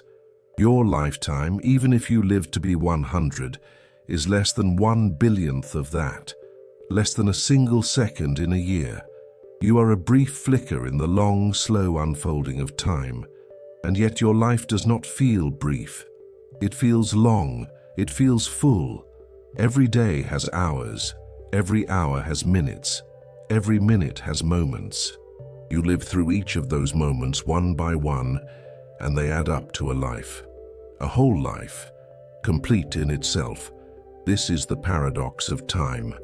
Objectively, measured against the age of the universe, your life is infinitesimally short. But subjectively, lived from the inside, it is vast. It is all the time you have, it is all the time you will ever have. And so it is both brief and long, both insignificant and all-encompassing. Think about a year, a single year of your life. It contains 365 days, 12 months, 4 seasons.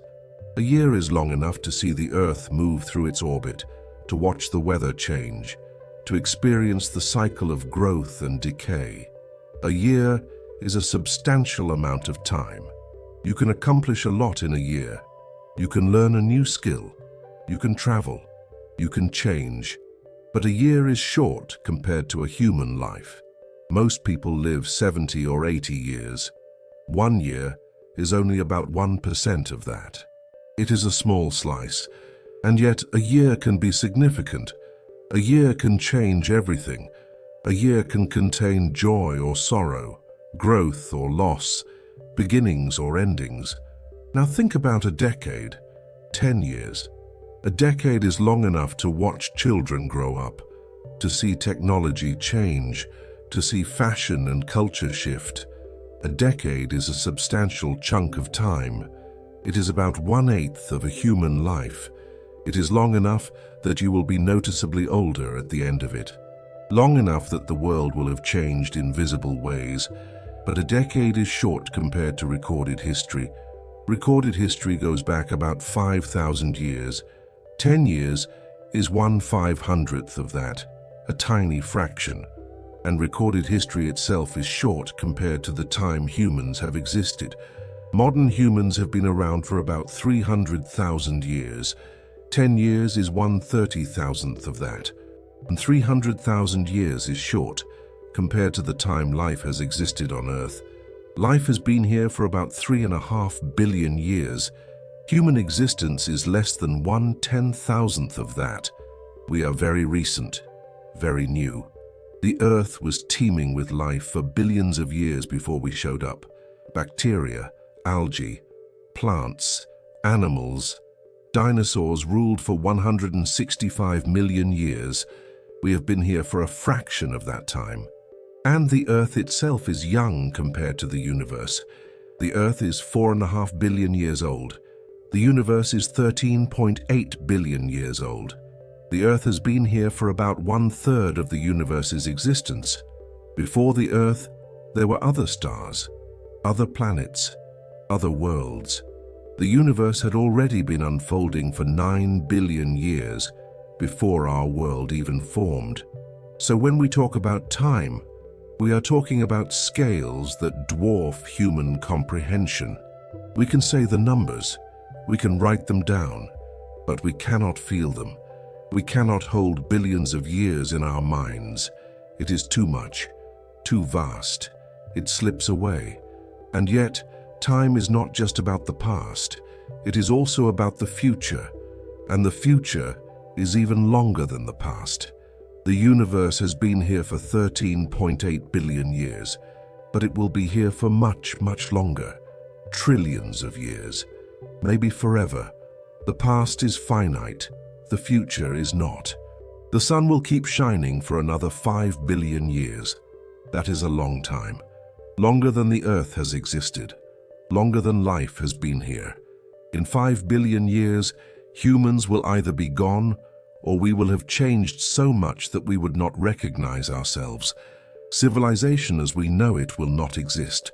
Everything we have built, everything we have created, all of it will be dust. The continents will have shifted, the climate will have changed. The species alive today will be replaced by new ones, evolved from the survivors of whatever changes come. But the sun will still be shining, until it runs out of fuel, until it swells into a red giant and swallows the inner planets, and then it will shrink, becoming a white dwarf, slowly cooling over trillions of years. And there will still be other stars, other galaxies. The universe will keep going. Stars will keep forming for trillions of years until the last of the gas is used up. And then, slowly, the stars will die, one by one. The universe will grow darker, colder, emptier. This will take so long that the current age of the universe seems like nothing in comparison. And even after the last star dies, the universe will still exist. It will keep expanding, keep cooling. Black holes will evaporate, particles will decay. Eventually there will be nothing left but photons, spreading out, growing weaker, fading into the cold. This is the heat death, the final state. And it is so far in the future that the numbers lose all meaning, but we do not need to think about that. We do not need to worry about the heat death of the universe. It is too far away, too abstract. It has nothing to do with our lives, with the time we have. The time we have is now, this moment, this day, this year, this lifetime, and that is enough. That is all we need. We do not need to live for billions of years. We do not need to see the end of the universe. We just need to live the time we have, to experience it, to appreciate it, to be present in it. Because time, like space, is vast. But your time is small, and that is not a problem. That is a gift. It means you do not have to worry about everything. You do not have to carry the weight of eternity. You can focus on what is in front of you, on the people you love, on the work you do, on the moments that make up your life. Let us think about structure for a while, because the universe is not just large, it is not just old, it is also organized. It has patterns, it has layers, and those layers tell us something about how it came to be, about the forces that shaped it, about the rules that govern it. At the smallest scale, the universe is made of particles, quarks and electrons and neutrinos. These particles combine to form atoms. Hydrogen, helium, carbon, oxygen, all the elements, and the atoms combine to form molecules.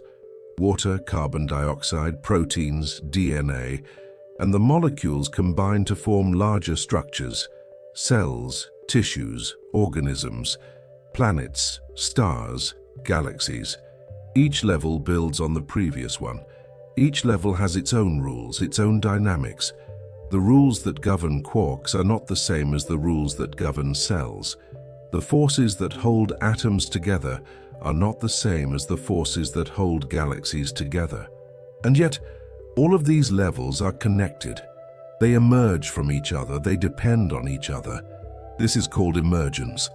The idea that complex structures can arise from simple rules, that new properties, new behaviors can appear at higher levels that are not present at lower levels. A single water molecule is not wet.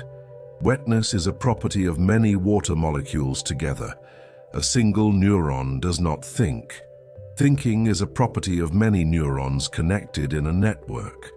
The whole is more than the sum of its parts, and the universe is full of emergence, full of levels where new properties appear, where new rules take over. The quantum world, where particles behave according to probabilities, gives rise to the classical world, where objects have definite positions and momenta. The chemical world, where atoms bond and react, gives rise to the biological world, where molecules organize into living systems. The biological world gives rise to the psychological world, where organisms become aware, where they experience, where they think. Each level is real. Each level is important. You cannot understand biology by studying only chemistry. You cannot understand consciousness by studying only neurons. The higher levels have their own autonomy, their own logic. They are not reducible to the levels below them, even though they are built from those levels. This is the structure of the universe. Layers upon layers, each one more complex than the last, each one revealing new properties, new possibilities, and we are somewhere in the middle of these layers. We are made of atoms, but we are not just atoms. We are molecules, but we are not just molecules. We are organisms, but we are not just organisms. We are aware. We experience. We think. We are a level where matter has become conscious of itself. And above us there may be more levels, levels we do not yet understand. Societies, ecosystems, planetary systems, galaxies, the cosmic web. Each one a structure, a pattern, an organization of matter and energy, each one with its own dynamics, its own rules, its own emergent properties. The universe is not chaos, it is not randomness, it is structure, it is order arising from disorder, it is complexity emerging from simplicity, and it is beautiful, not in a simple way, not in a way that is easy to grasp, but in a deep way, a way that reveals itself slowly over time. As you learn more and see more and understand more, you are part of this structure. You are a layer in the hierarchy. You are made of atoms, organized into molecules, organized into cells, organized into tissues, organized into organs, organized into a body, organized into a mind. And your mind is part of a family, a community, a society, a species, an ecosystem, a planet, a solar system, a galaxy, a universe. You are connected to everything. Not in a mystical sense, but in a physical sense.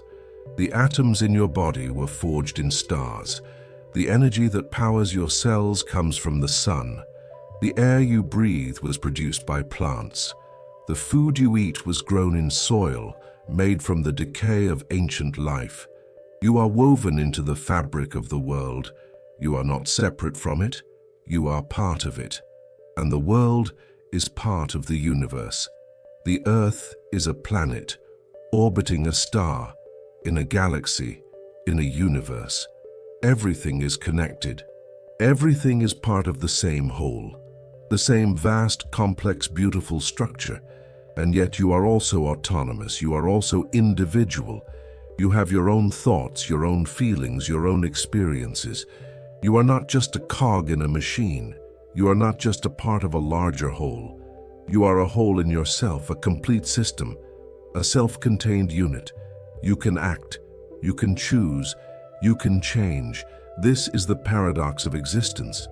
You are both part and whole, both connected and separate, both determined and free, and both are true, both are real. You do not have to choose between them. You can be both at once. Let us think about complexity for a while, because complexity is what makes the universe interesting. Without complexity, there would be nothing to see, nothing to experience, nothing to wonder about.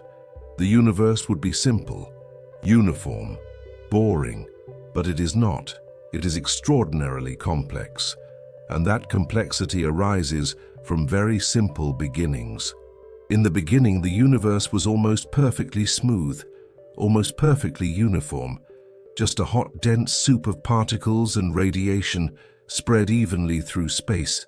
There were tiny variations, tiny ripples, but they were incredibly small, less than 1 part in 100,000. The universe was, for all practical purposes, the same everywhere, and yet, from those tiny variations, everything emerged. Galaxies, stars, planets, life, consciousness, all of it came from those initial ripples. How? Through the slow, patient work of gravity. Gravity is a weak force, much weaker than the electromagnetic force or the strong nuclear force, but gravity has 2 important properties. It is always attractive, it always pulls things together, and it acts over long distances. It never turns off, it never cancels out. Every bit of mass pulls on every other bit of mass, no matter how far apart they are. So the tiny ripples in the early universe, the places where there was just slightly more matter, started to pull in more matter. Slowly, very slowly. Over millions of years, the dense regions became denser. The empty regions became emptier, and the contrast grew. The ripples became waves. The waves became structures. Gas clouds formed. They collapsed under their own gravity. They heated up, and eventually they became hot enough to ignite, to start fusing hydrogen into helium. They became stars, the first stars, massive, hot, bright. They lived fast and died young, exploding as supernova, scattering heavy elements into space. Those heavy elements allowed new things to form: rocky planets, complex chemistry, the possibility of life.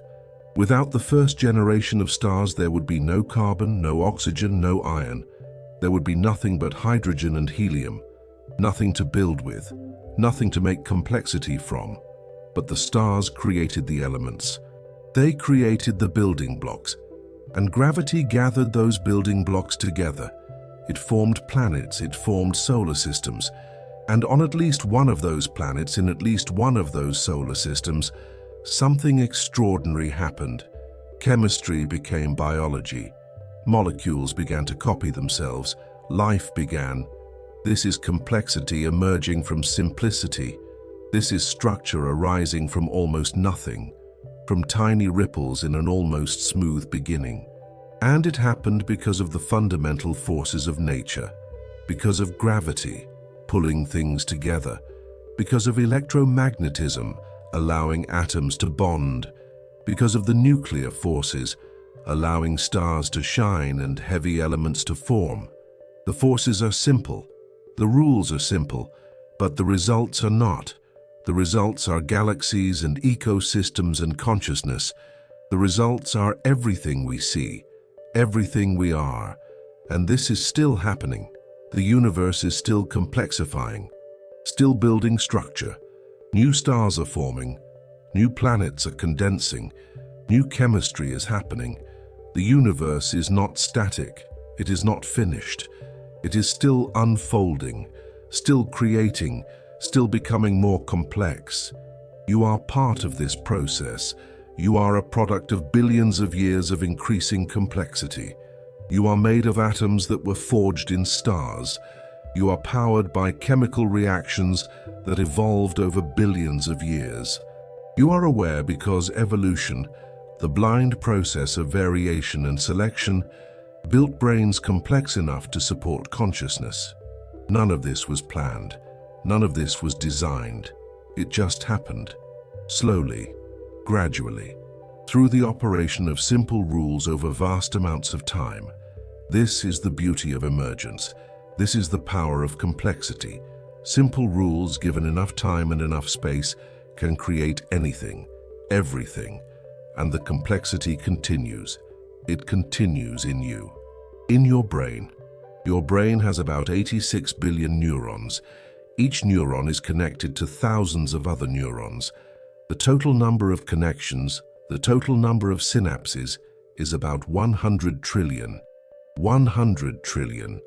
More connections in your brain than there are stars in the Milky Way. And those connections are dynamic. They change. They strengthen and weaken based on your experiences, based on what you learn, what you remember, what you feel. Your brain is constantly rewiring itself, constantly adapting. It is the most complex object we know of in the universe, more complex than a galaxy, more complex than a star, because it is not just large. It is organized, it is structured, it is doing something.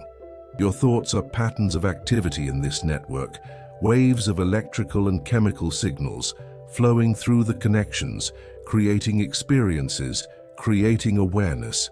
The fact that you can think, that you can feel, that you can be aware of yourself and the world around you is a consequence of this complexity.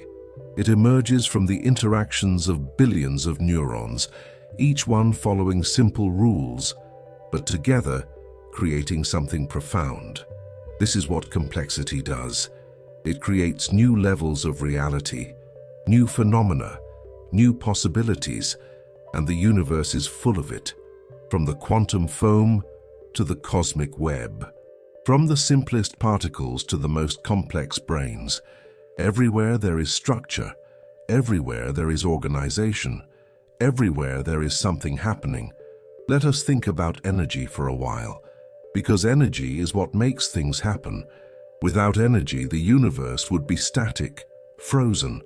Nothing would move, nothing would change. But the universe is full of energy, and that energy flows.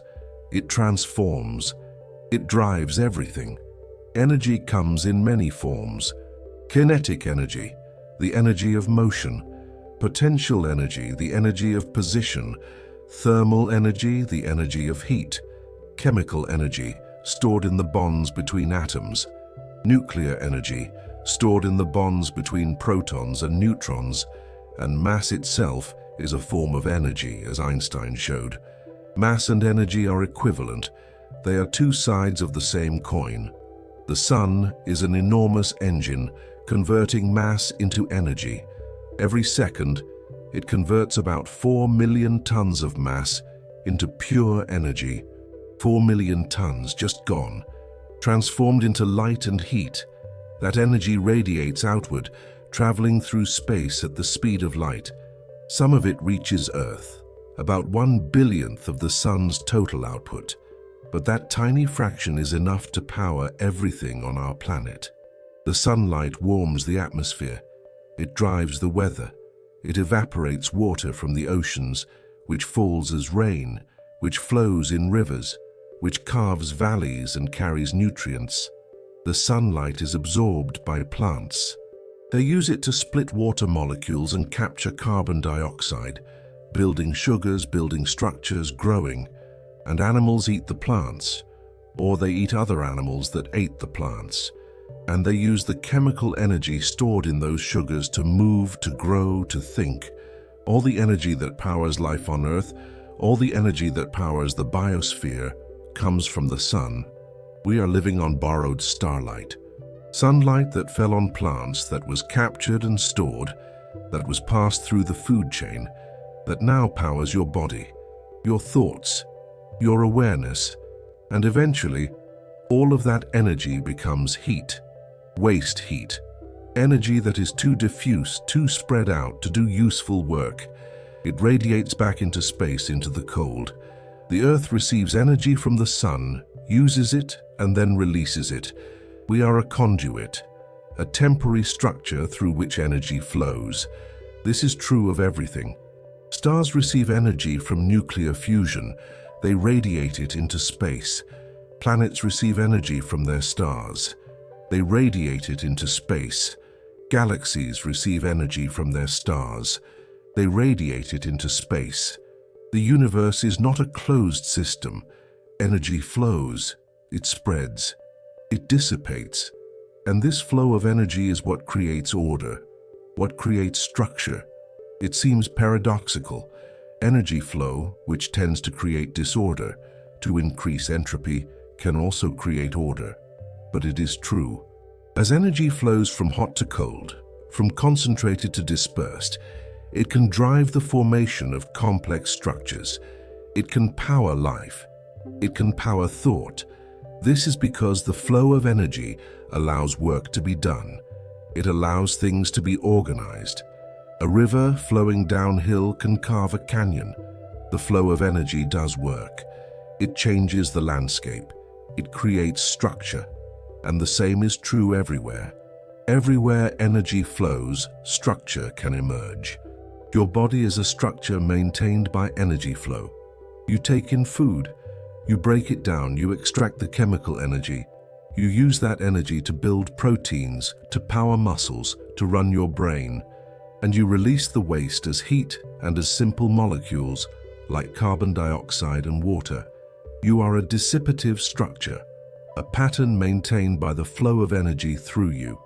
If the energy flow stops, the structure collapses. If you stop eating, your body cannot maintain itself. It starts to break down. It loses organization. Eventually it dies. The structure dissolves. The atoms that made you up disperse. They become part of the environment again, part of the general flow. This is true of stars, true of galaxies, true of the universe itself. Everything is a temporary pattern, a temporary organization, maintained by the flow of energy. And when the flow stops, the pattern fades, the structure dissolves.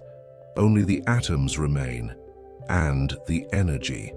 Moving on to the next thing, but while the pattern exists, it is real, it is meaningful. You are a pattern, a temporary organization of atoms, but you are real. You exist, and your existence matters, to you and to the people around you. The fact that it is temporary does not make it less valuable. It makes it more precious. Let us think about connection for a while, because nothing in the universe exists in isolation.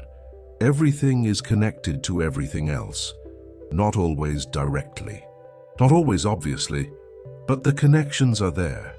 Invisible threads, linking everything into a single vast web. Light connects us to the stars.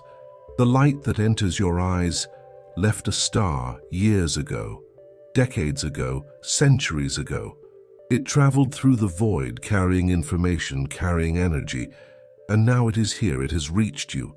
It has connected you to something distant, something you will never touch, never visit, but something you can see, something you can know about.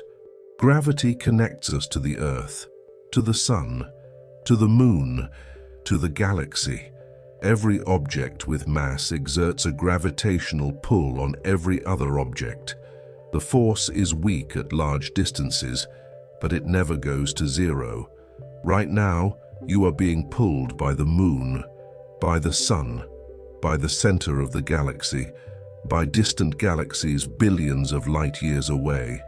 The force is tiny, immeasurably small, but it is there. You are connected to everything. Matter connects us to the past. The atoms in your body are ancient, billions of years old.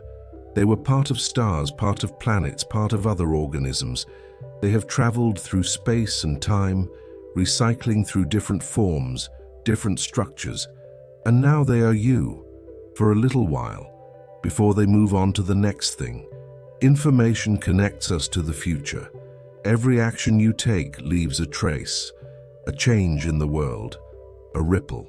It might be small, it might fade quickly, but it is real. The words you speak, the things you create, the choices you make, they all propagate forward in time. They affect other people. They change the world in small ways.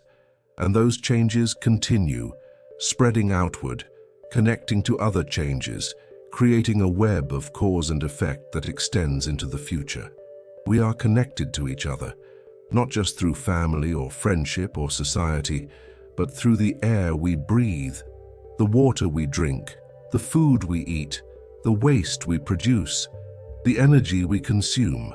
We are all part of the same system, the same biosphere, the same planet. What happens to one part affects the others. We are interdependent, we are linked, and we are connected to the universe. We are not separate from it. We are not observers looking at it from the outside. We are inside it. We are part of it. We are made of the same stuff as stars. We follow the same laws.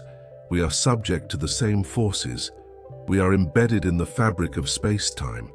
We are woven into the cosmic tapestry. This connection is not a metaphor. It is not poetry. It is physics. It is chemistry. It is biology. It is the literal physical truth. You are connected to everything, and everything is connected to you. You are a node in a vast network, a point where many threads intersect, and through you, energy flows, matter cycles, information propagates. You are not alone. You are not isolated. You are part of something much larger than yourself. And that is comforting in a way. It means you do not have to carry everything by yourself. You can lean on the connections. You can draw strength from them. You can give and receive. You can be part of the flow. Let us think about change for a while, because nothing in the universe is permanent. Everything changes. Everything evolves. Everything transforms. From the smallest particles to the largest galaxies, nothing stays the same. Particles decay. They transform into other particles. They emit radiation. They change their state. Atoms bond and unbond. They form molecules and break apart. They react with each other, creating new substances, new compounds. Molecules assemble into structures. Structures grow, change shape, dissolve. Nothing is fixed. Stars are born, they live, they die, they go through stages, they change color, change size, change brightness. Some die quietly, fading into white dwarfs. Others die violently, exploding as supernovae, scattering their material across space. And from that material, new stars form. The cycle continues. Galaxies merge. They collide. They change shape. They evolve. They were different in the past. They will be different in the future. The universe itself is changing, expanding, cooling, becoming less dense, becoming darker. It was different 13 billion years ago. It will be different 13 billion years from now. And you are changing. Every moment your body is changing. Cells die. New cells are born. Proteins are built and broken down. Your brain rewires itself. Your memories fade. New memories form. You are not the same person you were 10 years ago. You will not be the same person 10 years from now. You are a process, not a thing. A river, not a stone. This can be unsettling. We like to think of things as stable, as fixed. We want to hold on to what we have. We want things to stay the same, but they do not. They cannot. Change is the fundamental nature of reality. Everything flows, everything transforms, everything moves. But change is not just loss. It is also growth. It is also possibility. Change is what allows new things to happen. If nothing changed, there would be no learning, no growth, no adaptation, no evolution.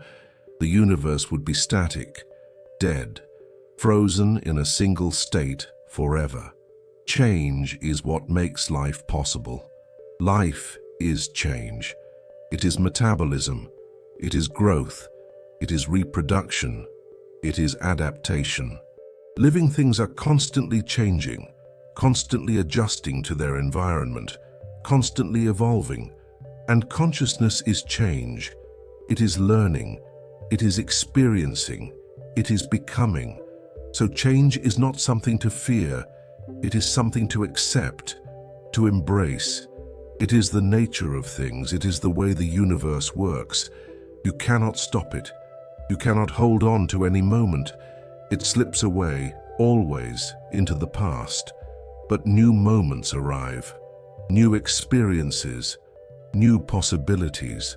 And this is beautiful. This is the beauty of time. That it flows, that it brings new things, that it allows transformation. You are not trapped in a single state. You are not frozen. You are alive. You are changing. You are becoming. Let us think about patterns for a while, because the universe is full of patterns, repeating structures, recurring themes, the same shapes appearing at different scales, in different contexts. This is not a coincidence. This is a consequence of the laws of physics. The same forces operating in different places create similar results. Spirals appear everywhere, in galaxies, in hurricanes, in seashells, in the pattern of seeds in a sunflower, in the curl of a fern. Spirals are a natural consequence of rotation and growth. When something spins and expands at the same time, it forms a spiral. It is a simple geometric fact. And because rotation and growth are common in the universe, spirals are common too. Spheres appear everywhere. Planets are spheres. Stars are spheres. Bubbles are spheres. Drops of water are spheres. This is because gravity, or surface tension, pulls equally in all directions. The most efficient shape, the shape that minimizes energy, is a sphere. So whenever forces act uniformly, spheres form. Fractals appear everywhere, in coastlines, in river networks, in trees, in blood vessels, in the branching of lightning. Fractals are patterns that repeat at different scales, the same structure over and over, smaller and smaller. This happens when a simple rule is applied recursively, when the output of one step becomes the input of the next. And because many natural processes are recursive, fractals are common. Waves appear everywhere, in water, in sound, in light, in earthquakes, in the patterns of sand dunes. Waves are disturbances that propagate through a medium. They carry energy without carrying matter, and they follow simple mathematical rules. They interfere, they reflect, they refract. And because these rules are universal, waves are universal. These patterns are not random, they are not accidents. They are the signature of the laws of physics. They show us that the universe is governed by rules, by principles, by mathematics. And these rules create order, they create structure, they create beauty. You can see these patterns if you look for them. You can find spirals and spheres and fractals and waves in the world around you. They are everywhere. And when you see them, you are seeing the laws of physics at work. You are seeing the deep structure of reality. the hidden order beneath the surface. And there is a kind of comfort in this, a kind of reassurance. The universe is not chaotic. It is not arbitrary. It follows rules. And those rules are knowable. They are understandable. We can study them. We can learn them. We can predict what will happen based on them. The universe makes sense. Not always easily. Not always obviously. But it makes sense. Let us think about probability for a while, because probability is woven into the fabric of the universe. At the quantum level, everything is probabilistic. Nothing is certain. Nothing is determined. There are only probabilities, only likelihoods, only chances.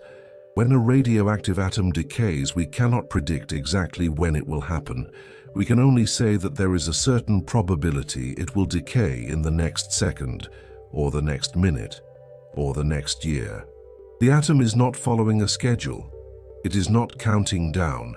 It is simply existing in a state where decay is possible, and at some random moment, it decays. We cannot know when. We can only know the odds.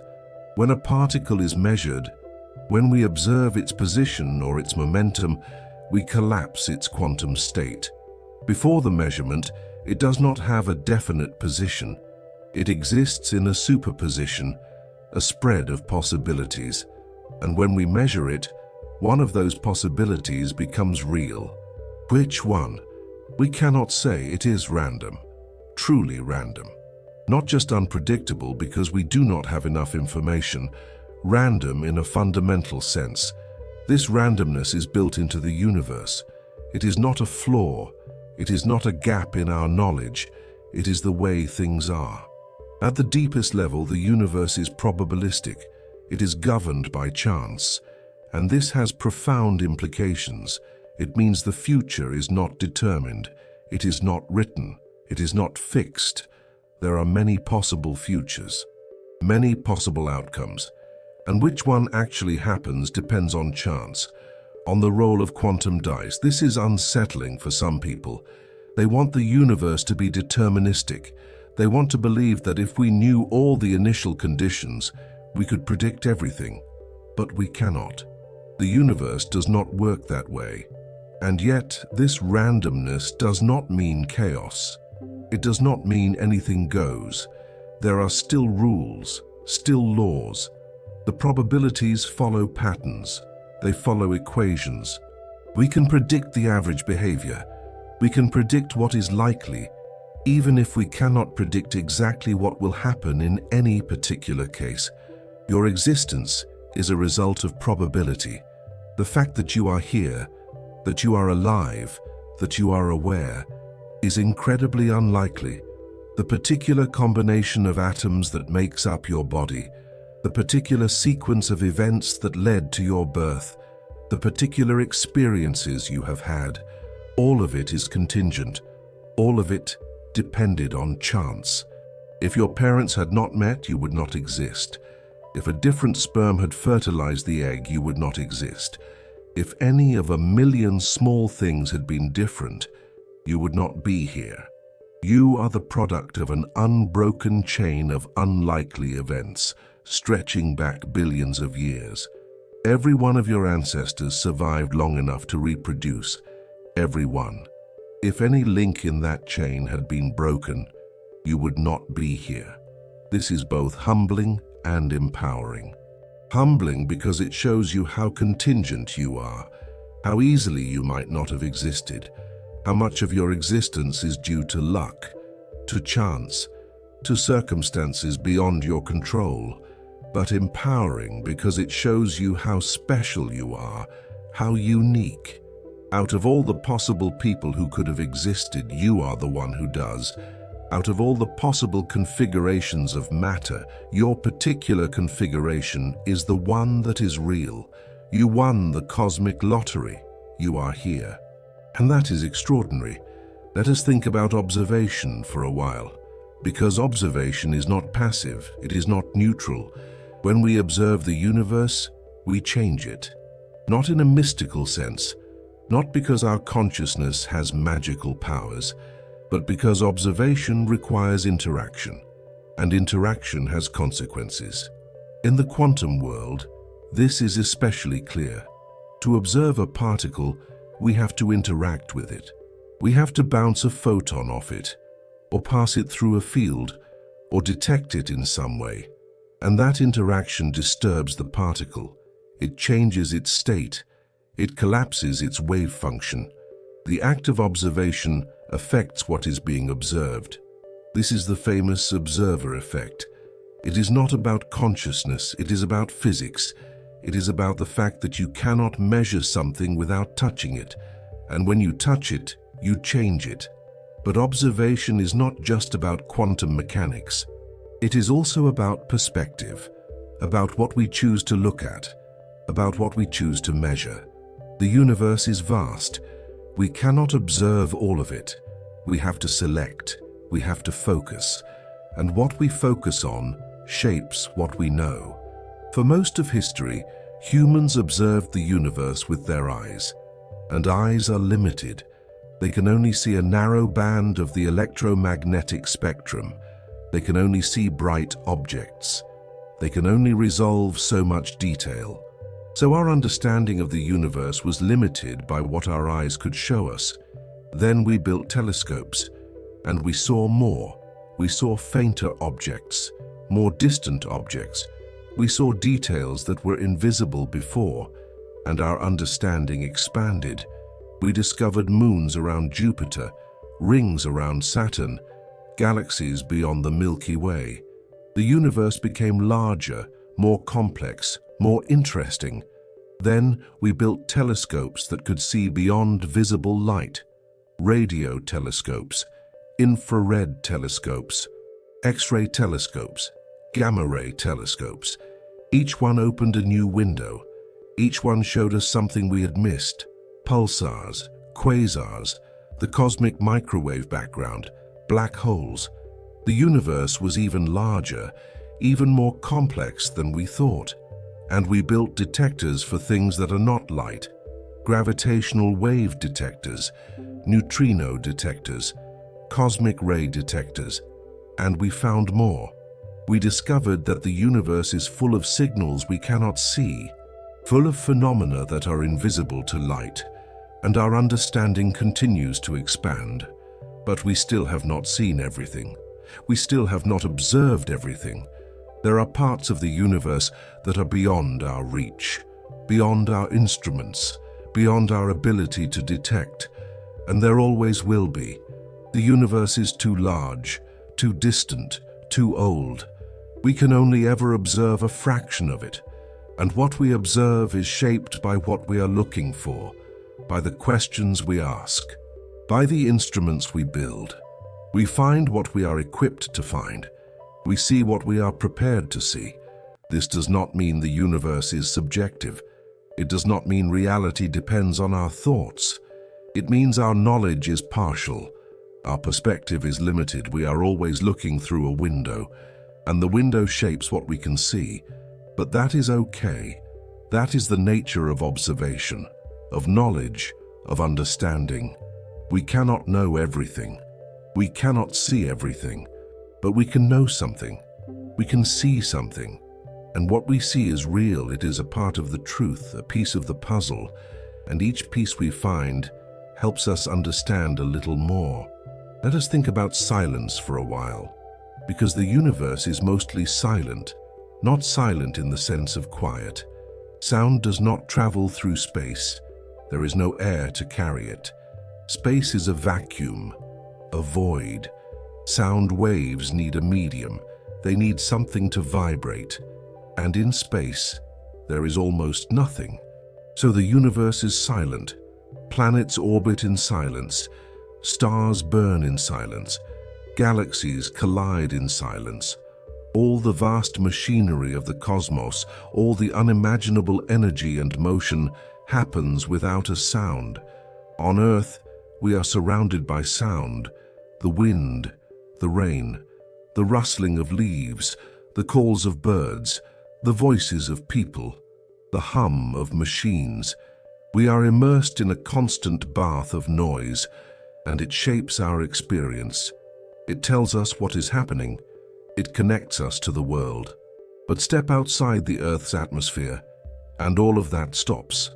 The silence is absolute, perfect, eternal.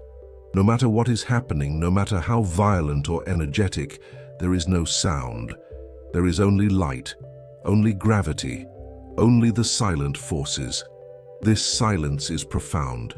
It is one of the most striking differences between Earth and space.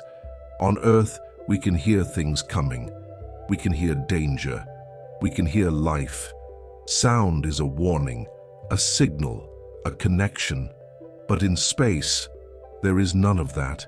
You could be surrounded by a storm of particles, a burst of radiation, a shock wave from a supernova, and you would hear nothing. You would only know if you saw it, or felt it, or if your instruments detected it. The silence of space is not empty, though. It is full of light, full of particles, full of fields, full of energy. It is just silent. It is a different kind of fullness, a visual fullness, a tangible fullness, but not an audible one.